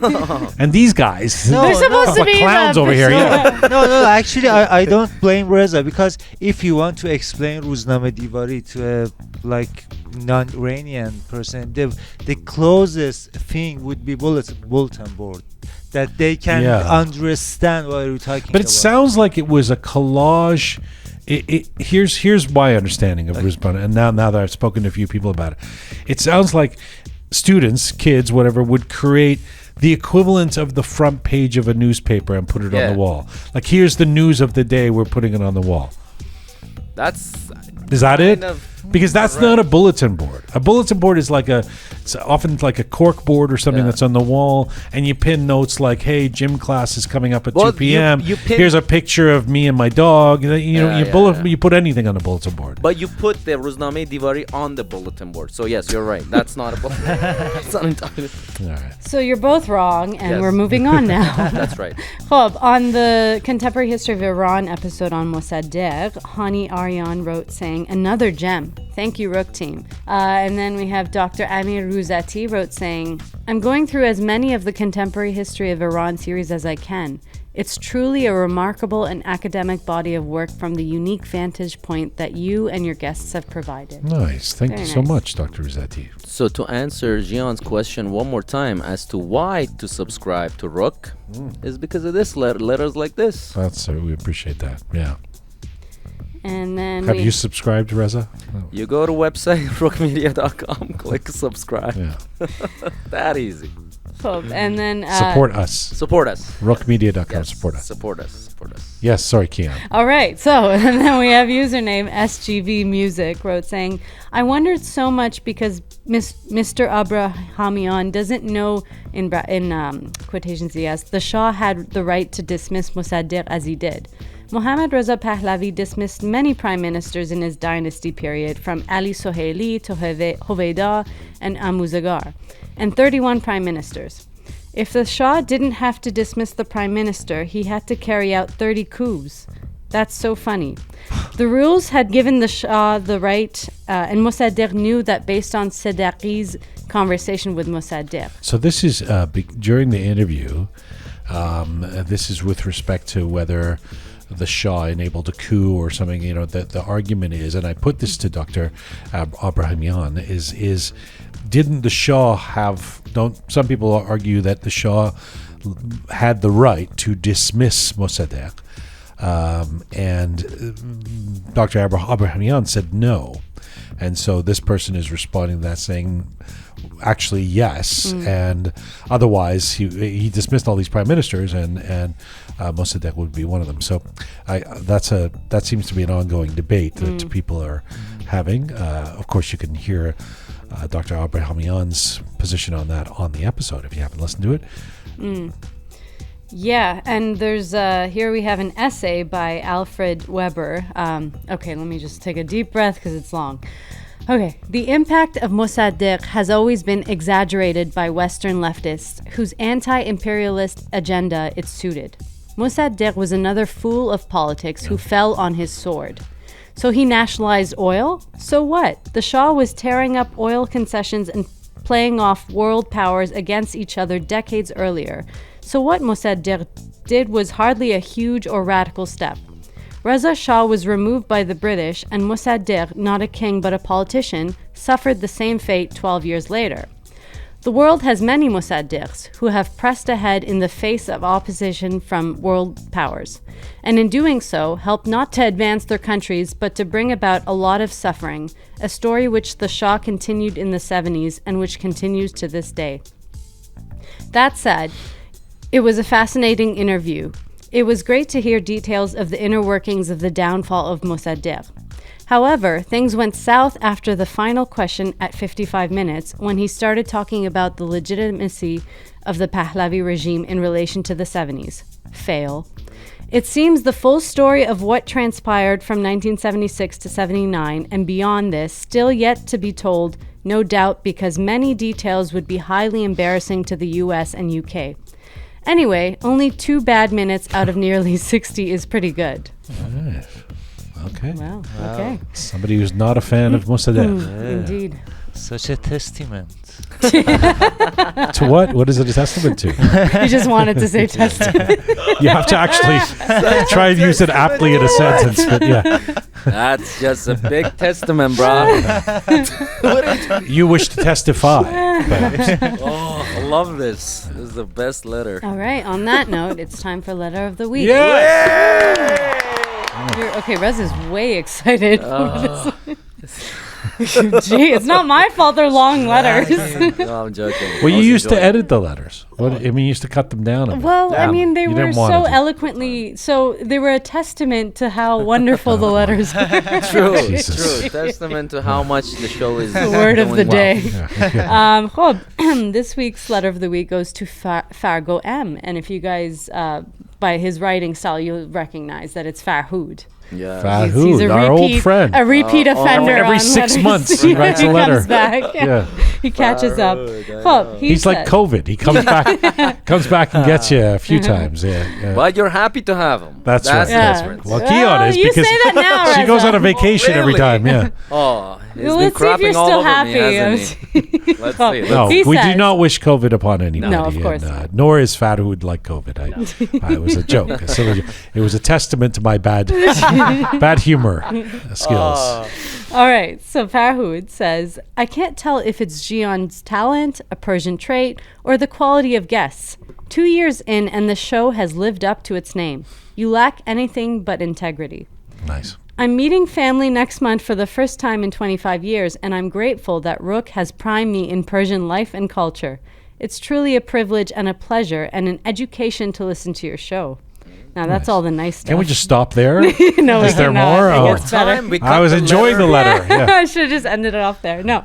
He says, now, looking forward, number one, he has Oh, boy. points.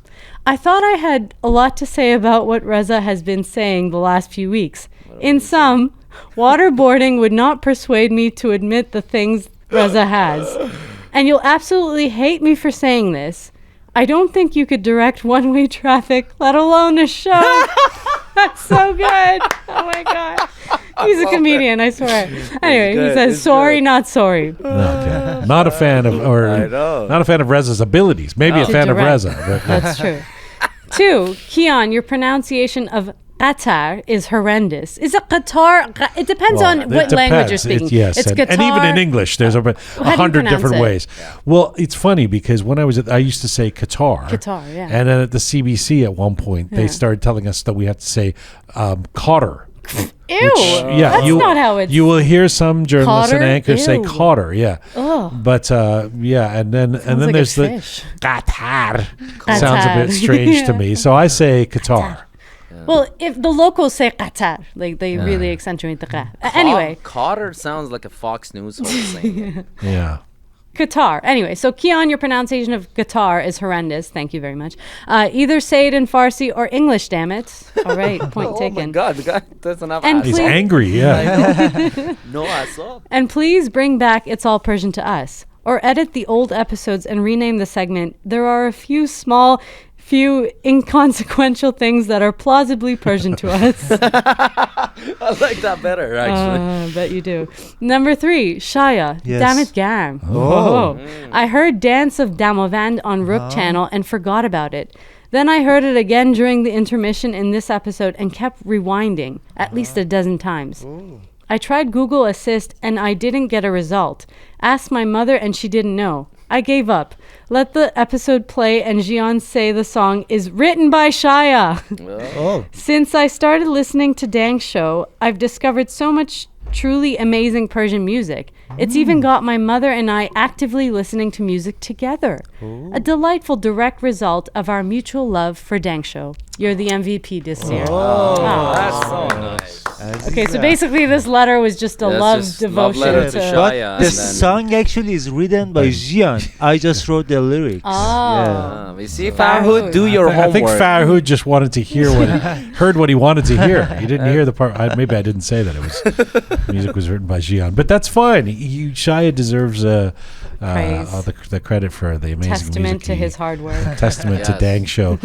Well, thank you to all the letter writers. Thank you for your engagement and for especially when you hear something that you don't agree with or don't think fits in terms of the contemporary history of Iran or whatever. Really appreciate hearing from you guys. info@roqemedia.com is where you can send emails, letters. info@roqemedia.com, or you just post on any of our platforms in the comments section. Let's get to our next guest. So thank you, Shaya and Reza and Keon. The stories and hardships of Iranian immigrants around the world are a big part of what we try to explore on this program. And our next featured guest today is an Iranian-American singer, a songwriter, a storyteller who has spent years doing these kinds of explorations by way of poetry and music.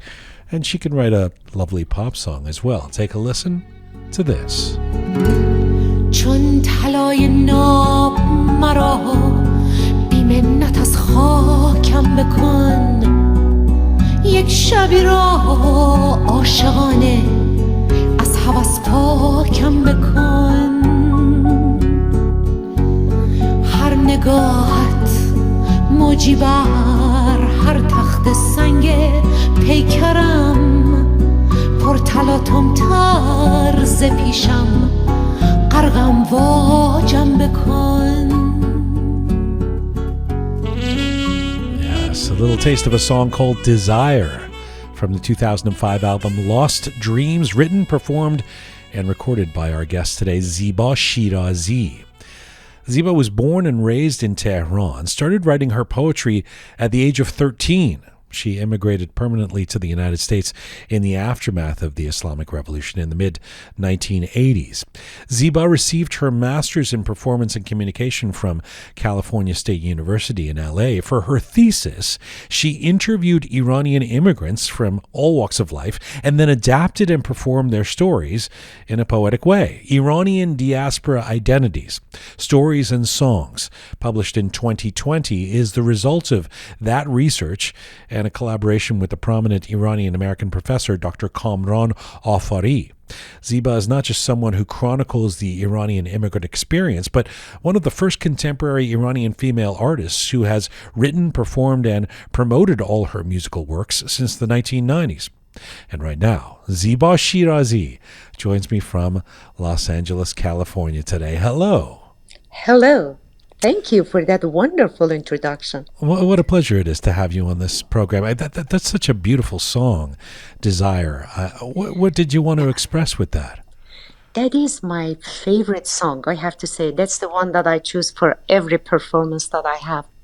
As you might have noticed, and I'm sure if your listeners know about my music has a very much feminine touch. And feminine, I always, I had a friend that he used to say, oh, let's now listen to Ash'ar Dasturi as Ziba Shirazi, like commanding lyrics from Ziba Shirazi. Because in my lyrics, I don't ask, I command, I don't beg, I think I deserve it, so I should have it, I should get it. I deserve the respect, I deserve the love, I deserve the attention, and I definitely deserve a good lovemaking, and that's what Desire is all about. That it's about a very feminine lovemaking, very sensitive lyrics that it has. That's beautiful. And something like that you would have written on the guitar and then accompanied yourself and wrote the lyrics, or how does it come about? I call it a gift, to be honest with you, that any lyrics that you give me, though I know only a couple of chords, I can start singing it. And usually I write the poetry and the lyrics with that couple of chords that I know. Then I ask a professional musician who can read and write music, because I cannot read music and I cannot even write music. I do my things with humming and with just a couple of chords. But in my mind, I can imagine how the song should go. Like for Desire, I asked Warren Ham, who did the arrangement for this song, that the song is very sexual, and I think saxophone has very, it's very romantic and sexual, so I wanted to have saxophone mixed in this song. So, but yeah, the arrangement is always by someone else, but I write my songs, if you can call it, with my guitar. I do it simultaneously at the same time. The songs are really empowering, or seem to have an underlying pretext of empowerment. And as you just said, you don't ask, you command. It occurs to me that you've never been content to just be a singer, that besides writing and recording them yourself, you've also made it something of a mission to tell the stories of Iranians, of Iranian immigrants, and also to really represent and speak to and for Iranian women. Why has there been that greater mission, that desire to command in you, rather than just being content to be a singer, say? I tell you how it happened. Actually, I put it in my book. I was interviewed and asked by an Iranian male director to play a role and in one of his plays. He gave me a couple of plays, and all the time he asked me that, Ziba, can you play as a salite, as a, like, it's like one of those women that is always nagging and is always saying, why this, why that, no, I want this, I want that. He was actually writing all the plays that he wrote was about a woman that is always nagging, always want to go to expensive trips, wants to buy expensive shoes, all these kind of things. And, all the play that he talked to me about. And once I just asked him, where are all these women that you're talking about? How come I don't see them? And he told me, oh, this is just a play. And I said, no, it's not just a play. Just a play become the norm. And I don't want to represent that kind of woman. I tried so hard to represent women as a strong personality, and I don't want to go back to that weak woman that always, asking for something. And so that came to me that why should men write and we play? I'm going to write myself, and I'm going to play what I write. That is where story and song came from.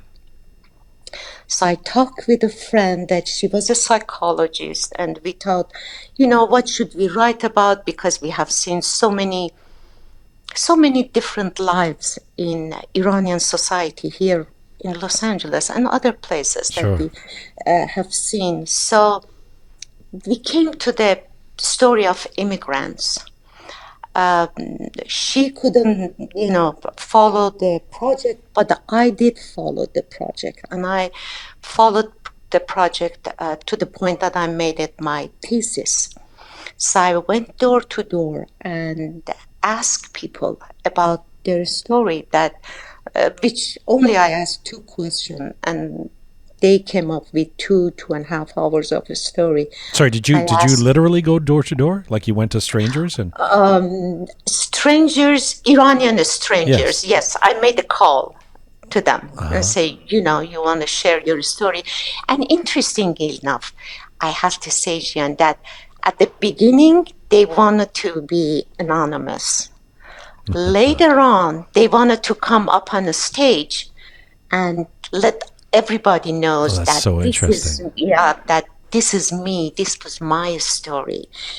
Because all the stories is about growth, whether growth financially, growth success in society, but mostly I would say growth intellectually. Well, hang on a second. Let me ask you about this, because before you first of all, you seem to have had this mission long before this story and song project. I mean, back to your albums from the 1990s. I mean, you're advocating, you're speaking out. I want to get to some of that music, but on this story and song project and speaking to Iranian immigrants and then adapting their stories through your poetry, through your songs. Let me ask you first, what did you expect to find? And then I'll ask you, how did the conversations meet with your expectations? What did you think you were going to find talking to Iranian immigrants? At the beginning, I was thought it would be more sorrow than success. Like, oh, I miss my country. Oh, we could have been such and such if we were in our country. But then as I talked to people, I found that I would say out of 30 that I did, only 2 or 3, which they came from a status, I have to say. Like they were from very prominent family Before the revolution, right? before the Right, revolution. They were the only sorry ones. The ones that they came from middle class and they found themselves here. They found maturity. They found growth, actually. Most of them, they had growth. At the end of each story, you hear, that I was prejudiced before. Now I learned something new. Very interesting, very interesting. And that got me going to now, even if we have a gathering, I encourage people to just tell their stories because I think it's very important. It's good that we talk about ourselves, that at the beginning of the revolution, when we immigrated, I've been here like 35 years. Everybody was like, oh, I was from such and such family. Oh, I was, that was the norm. That people were not willing to share how they started life here. And I remember when I started the stories with my own story, actually. And in my story, I say that, I came to America with $2,500 in my pocket. Yes. And the first car we had was a big Chevy, the rusty Chevy that my cousin gave it to us. And then immediately the night after, I had an email. Someone was telling me, Ziba Jun, I had exactly the same car. I'm so happy you're talking about it. People were not at ease to talk about how they started. As a friend of mine, she's a psychologist, that she said, oh, I'm so happy you're doing this. So our children know that we didn't walk to this country with Mercedes-Benz. Right. But I mean, it's two sides of the same coin. The on the one side, enduring hardships, and on the other side, the resilience to come out of that, which can be very empowering. What you've talked about. I mean, I find exactly what you're saying in terms of the stories of the Iranian diaspora. A lot of the stories we talk about on this program, that they end up being quite inspiring because people have survived. They've endured so much. That said, I mean, do you believe, based on there being this revolution, based on there being all that people have endured to come west or to leave the country or to be refugees, based on there being, for example, the Iran-Iraq war and the damage that inflicted literally and psychologically, etc., do you believe that we are a traumatized global community, that Iranians for the most part are dealing with some kind of trauma? Honestly, no. No, I think we are well adjusted. See, within all this storytelling, I have to say, while I was performing, an Afghan organization wanted me to get a story from an Afghan woman. And when she was talking about their community, like she was talking about the community of we have here in Los Angeles, and I'm sure you have in Canada, that elderly people get together. And she was saying that how interesting that I see Iranian elderly. They dance, they bring food, they laugh. But as Afghan, we just sit there and we cannot adjust to the happiness that this country brought to us. They are still living in sorrow. I think we passed that, to be honest with you.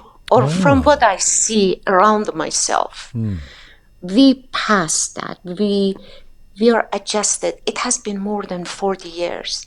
It would be, I would say, it would be so bad if we hadn't passed it, if we will still feel traumatized. Then what do we want to teach our children? Well, that's so interesting to hear. I'm glad that you're making that case because, to be honest, it's not one I often hear. Most people talk about us, including myself. I would probably err on the side of saying we are traumatized, and based on this. The homeland not being anything or everything that we would want it to be, and sort of carrying that weight. It's refreshing to hear your perspective saying that we're beyond that. If you talked about how these stories haven't been told a lot, and it occurs to me that there's not much out there that looks at the life of Iranians outside of Iran. Iranian immigrant experience. Why do you think it, notwithstanding people like you doing this, why do you think it is such an unexplored area? This is my opinion. When we do something, let's say, about Nowruz, we still want to wear those old classical that we don't even wear it in Iran 40 years ago. Mm-hmm. We still want to chang bezanim be on. We still want to hang ourselves to that tradition, although we are not that tradition. We are not that traditional. You see what I'm saying? I hate to say that. Sometimes I see people that they are ashamed of saying that, I don't like this kind of, let's say, classical Persian music. You don't? Oh, this is your heritage. This is this and that. Right. No, it's not. Let me be free. I don't know if you have seen it or not. I have it in my website. I made a spring love. I made a story of spring. Yes. And I made that international.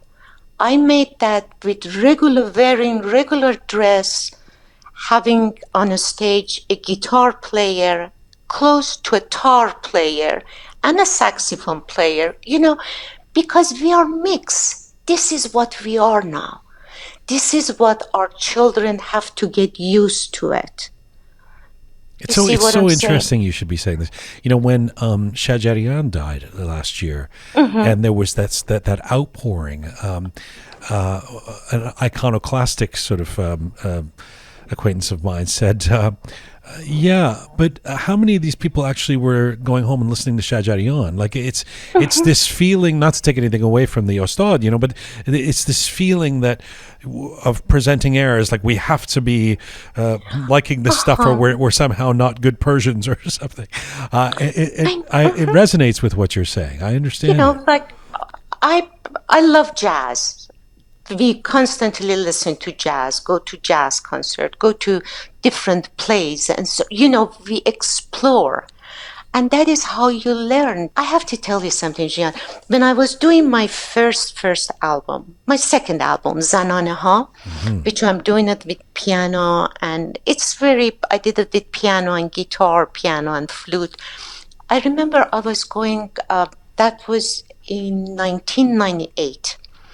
I met an Iranian musician, a piano player, and I told him, I want to do these songs and I want to mix piano and tar together. He was like, who do you think you are that you come up with this idea? Don't you think if that was a good idea, someone else would have done it before you? Someone who knows music, someone who is that, and we didn't work together. And we saw Beatles brought sitar, to their music decades and decades before. We were just too prejudiced to mix this. And I have seen people here still, I see that they're prejudiced. Oh no, Ziba, we shouldn't do that. But we saw later on, they came, they did it, they took the Persian music to the next level. Let me actually, now that you've mentioned Zananeha from 1998, let me play a little taste of maybe one of your most famous and empowering songs that appeared on that album, Zan. Here's Ziba, Shirazi, and the piece Zan from 1998. من یک زنم آزادگی پیراهنم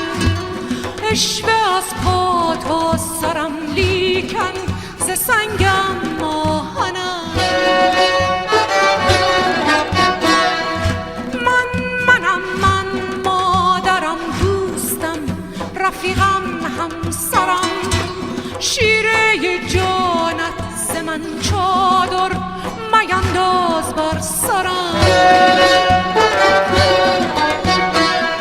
رو به حک من شیر زنم خاموش تو من روشنم با سلاح دین دگر آتش مزن بر خرمنم. From the album Zanone that came out in 1998, a little taste of the song Woman, Zan, from Ziba Shirazi. You just talked about the difficulty in finding the musician or the producer to actually make that record. What do you remember, Ziba, about? I mean, now people know that song, many people, and it's quite famous as this empowering anthem that you wrote. But what do you remember about how people first reacted when you came out with that song? It's, men, they thought I'm against men. That was like whenever, whatever, places that I go, oh, she's the one, she's feminist. Feminist, not as a feminine feminist. Feminist as someone who is against men. And I always told them that, have you listened to my songs? Have you listened to my love songs, that when I'm saying that kiss me, hold me, all these things. But it wasn't very welcome, even from women. To be honest with you, I was once in a hair salon myself, and people were talking about me, didn't know that I'm there. And they were saying, what is she saying? Man, Zana. What is she saying? And there were women that they were talking about it.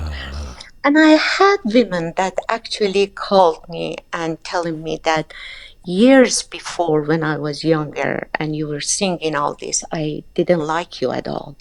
But now I'm getting to know you now, which I think they are getting to know themselves, that they are getting to know the songs, because I think all my songs is very close to, women and feminine touches and feelings. I'm sure attitudes have changed in the last 20 years in a big way. So releasing the song today would have different implications, even from the 1990s in the Iranian community.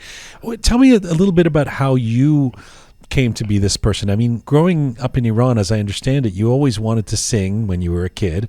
You started writing poetry in your early teens. Who were your inspirations? I mean, how did you come to all of this? I grew up in a musical family. My father had as Iranians say, shishnoinge seda, he had a great voice. My aunt, they were playing one santur, a violin, they were singing. So we were growing up in a parties, that family parties was always like a show. And I always wanted to sing. And, I tell my American friend that 99% of Iranian are poets.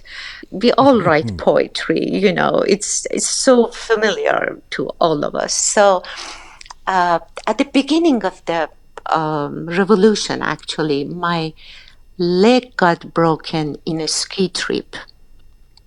And I was in bed for 9 months.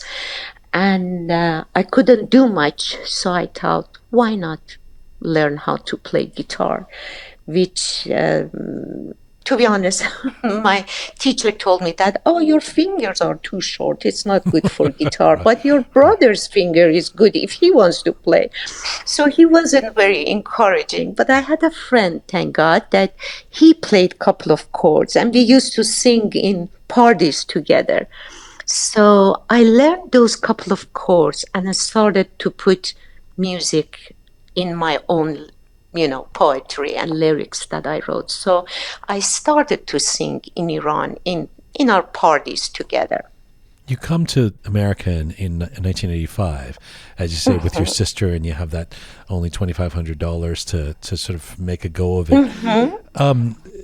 Obviously, there's a lot of hardships for any immigrant, and an Iranian woman, post-revolution and hostage crisis and all that in the 80s. We can have some expectations around how hard that would be. It also, though, takes you a while, you've said, after you came to America, to get back into poetry and expressing yourself. Why? What was the shift in being an immigrant who came here that prevented you from doing what is clearly your passion? Making ends meet.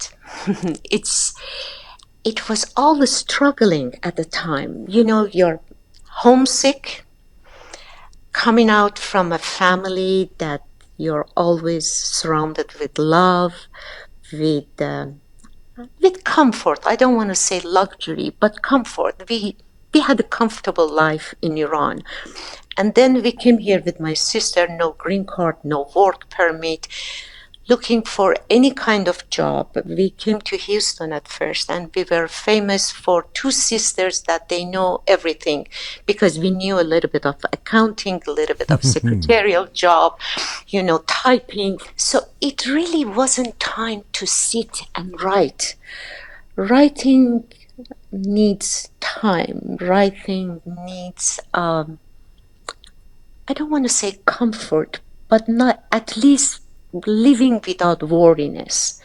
We were at the point, I say that in my, and I wrote that in my story, there was a time that we put the rent aside, which at the time rent in Houston was $350 a month for apartment. You know, it wasn't much at all, but we put that money aside, and then we purchased a sack of rice and lots of tuna.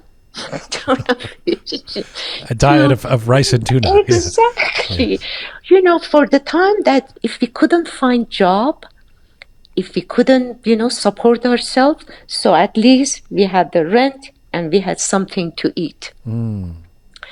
So now that we look at it, it's funny, it's fun, and I don't want to say that we were, you know, living miserably, because we didn't. You know, we were happy that we are living in a free land, to be honest with you. For a while, I had a dream that I'm walking on a street without a scarf and getting up like a nightmare. Right. That, oh, I forgot to bring my scarf. Right. Somebody's going to come and take you to jail. Exactly. Yeah. And there was a time that I had a dream that someone is sending me back home. And I said, no, I live in America. No, I don't want to go back. You know, it was that kind of mentality. It wasn't time to write. As life got easier, I started to write again. I came back to writing. And when I came to Los Angeles, I have to say, because Los Angeles was more familiar with Iranian, you know, Iranian living in a better level of living. There was many jobs available to Iranians. I was hired without green card. So that was a time, because I had a good job. I was working as an office manager. That is how I made my first album and my second, and all the albums. I made it with my own money because, you know, I could work and I could do things myself. When you make those first albums in the 1990s, you know, the barriers to you making those records were not just economic; they were social, as you've intimated. I mean, you were one of the first women to write, perform, record your own albums. You've talked about how your independent, do-it-yourself style was not welcomed by the male-dominated culture of the Iranian music industry. How did that manifest itself? I mean, you're there in LA where, for the most part, at least at that time, especially in the 90s, most of the Iranian music that would have been made outside of the Iran itself would be in LA. How was the male-dominated culture manifesting itself to prevent you from doing the things you wanted to do? When I made my first album, which was قصه های عاشقانه, it was a cassette, and I took it to one of these production companies, شرکت ترانه. And I remember the gentleman looked at me and said, you know, it's nice, but your voice is soprano. People don't like soprano voice. And, you know, your songs are to listen to. People don't like to sit and listen to songs. it was time that Not enough 6/8. Not enough shisha hash. yes, yes, Right, yes. right. At the time, the songs was famous was "Zir sar yar buland shade, fikr asir man shade." It was so different from what I was singing. So that is how I decided to just not only produce it, but I'm gonna take it to people myself. So what I did, if let's say you call me and say, Ziba, would you come and sing in my party? I say, sure, I come, but you have to purchase this amount of tape from me. So you had no choice but to give all these, let's say, 25 tapes to your friends. So your friends know about me. That's how I promoted myself, to be honest. And I always say I went door to door and promoted myself and promoted my song. That's how I distributed my music. So, and then a radio personality actually got one of these tapes and she called me. So, slowly but surely, I would say, people start to listening and following what I do. So when I made the money for the first album, I did the second. So I did the second better and make it better and better and better. But I never felt I was that welcome, to be honest with you, within the male-dominated community of Iranian. And I'm very much aside, actually, from entertainment world of Los Angeles. I do my own things, and I put my own concert. I only. I mean, we've even people like Rana Mansour have spoken about similar issues more recently. Let alone in the 90s. But have you had? I mean, does the story go that there are people out there who've come to you, say in the last few years, and said, we were wrong. We should have respected you more back when you made those records? No. That's a shame. No, that's a good question. No, I remember when I was doing Ziba, I have a song, Hawk, which is about Iran. All my albums, except My Man, has a song that started with a song for Iran, because I thought that's the only thing I can do from here with my freedom that I have, whether about Iranian women, about young people in prison. So I've been very much activist in that part of it. And I remember as I was, recording in Ziba Sorkh album, Red Apple album, I had one hawk which I say, "Ayahanas hawk ghurbat khane nist." It's like I'm saying that, oh, people, this strange land is not our land, and this and that.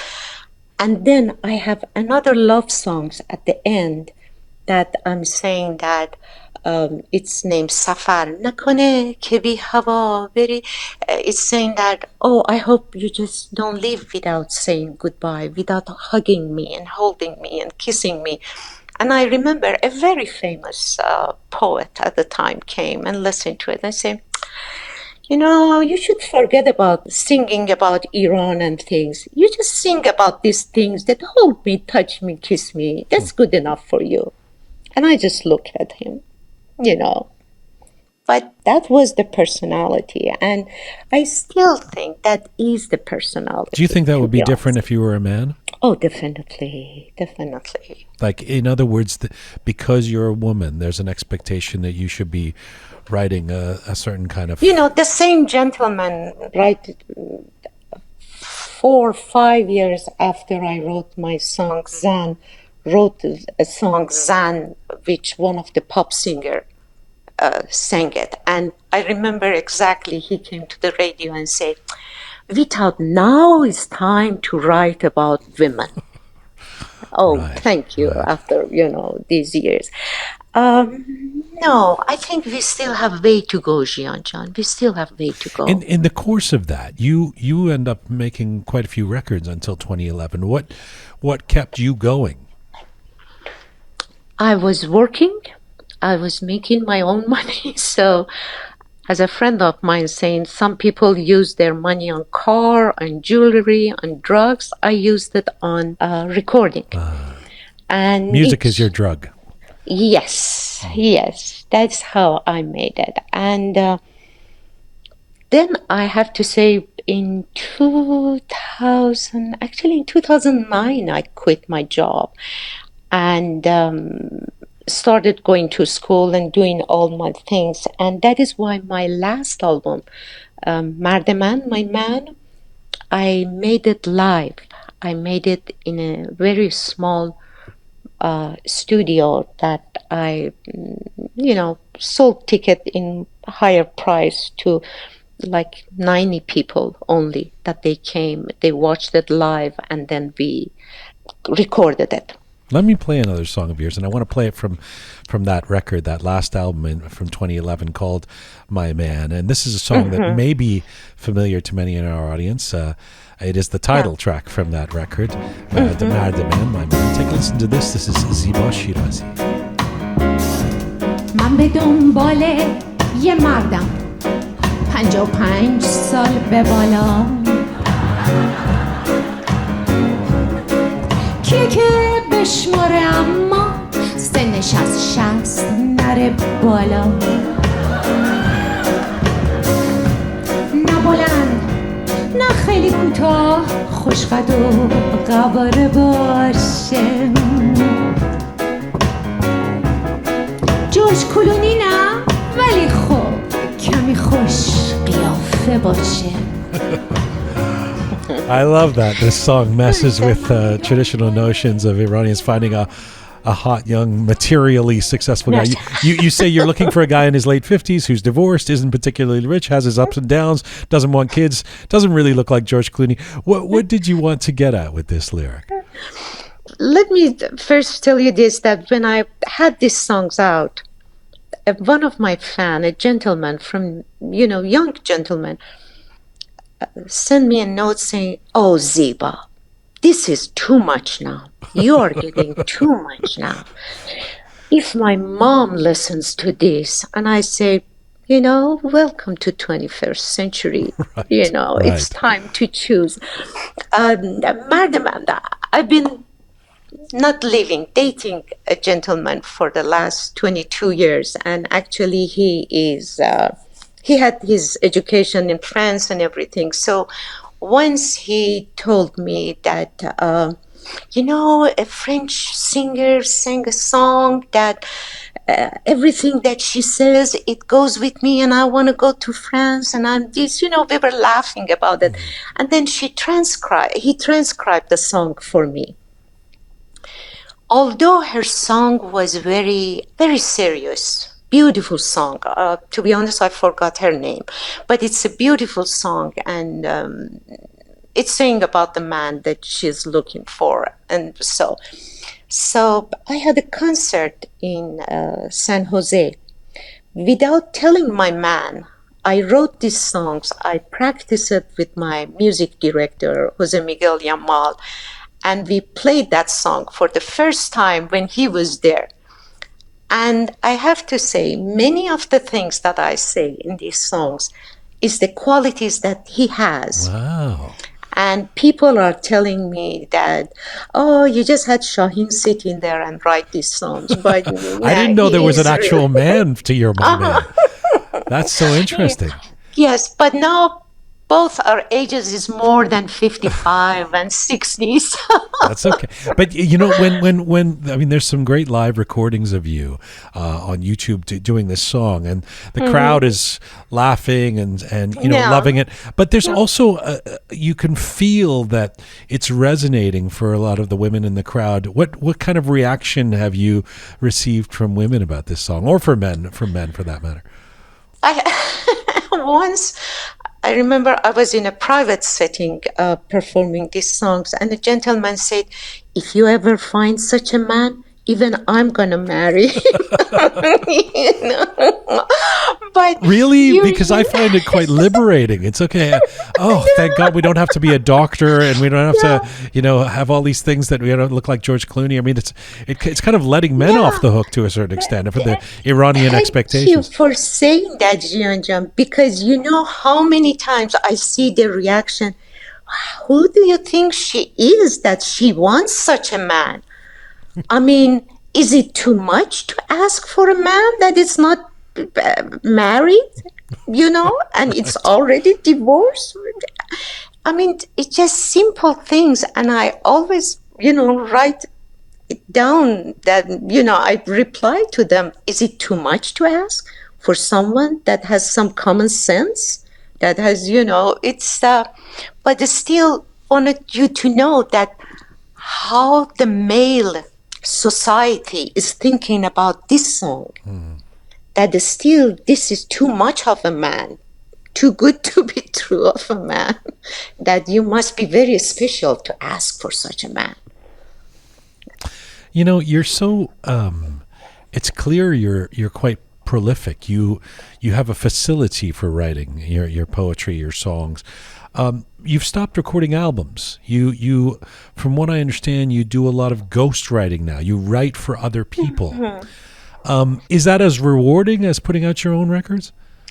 Oh, yes. I tell you why I stopped making records, because the computer and the digital world, as much as it did good, made me more known to other people.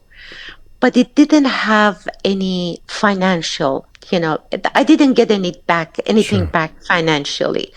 And that's why I stopped recording it. Even my live, the Mardeman that I did, the live section, I didn't like it as much as I liked, let's say, Lost Dreams album. Right. A studio record. Studio record, and which, for that one, that year, I paid like $21,000 for it. But I couldn't do it anymore. And then I thought to myself, if I can't do it anymore, I'd rather not to do it. So I stopped that, and the storytelling that I was doing was getting me going. And then people asked me to write their story. My first client, actually, from San Francisco, I had a talk in some women organization. She called me the next day and said, Ziba, every time I see you, you're getting better. I want you to write my mom's story. Because my mom said that don't wait for me to die. If you want to honor me when I'm alive. Yeah. So I did that, and I loved it. I went and I lived with her for a week.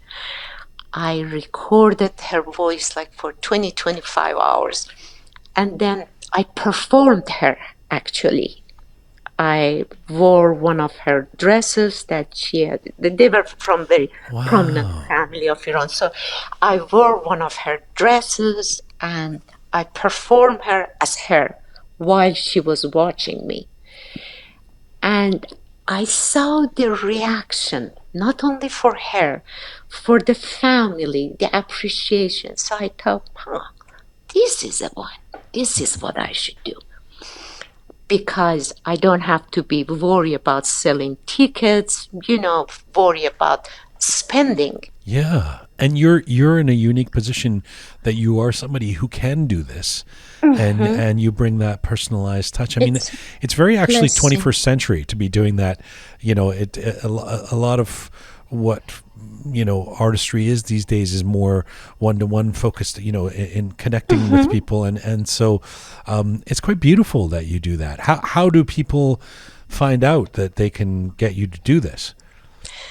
Word of mouth getting me, because people tell one another, like if they want to honor someone, even when they want to have a memorial, I do memorial for them. Of the last one.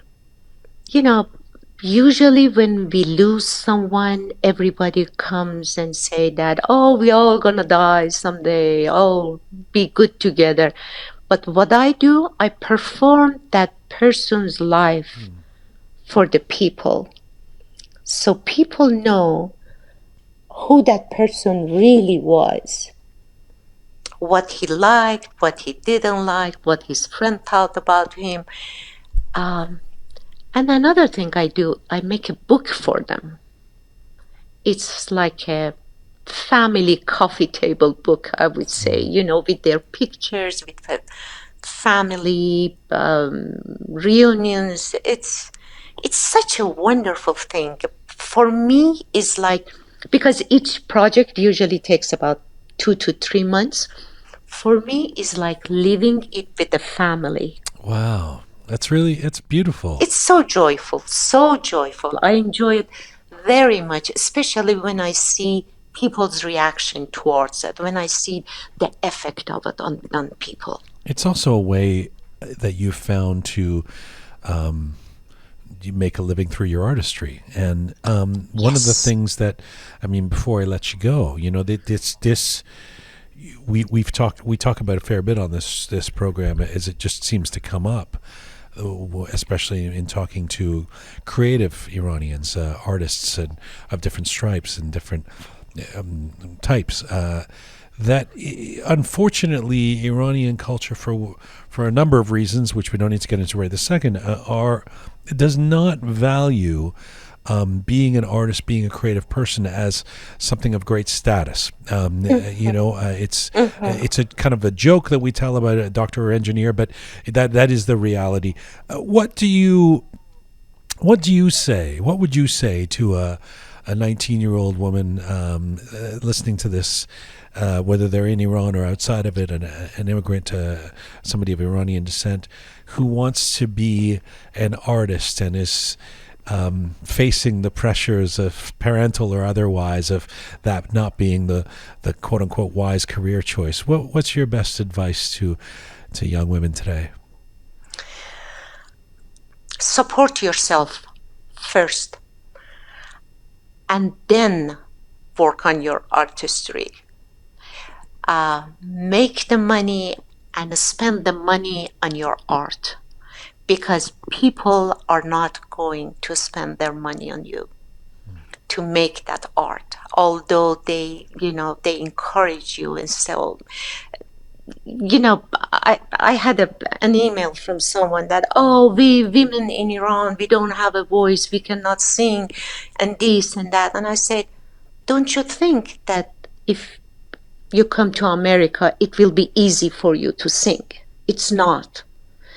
It's not that when you come here, everybody gonna support you and everybody gonna praise you and you can sing everywhere. No, we have many that they are living here and they are living in a hardship.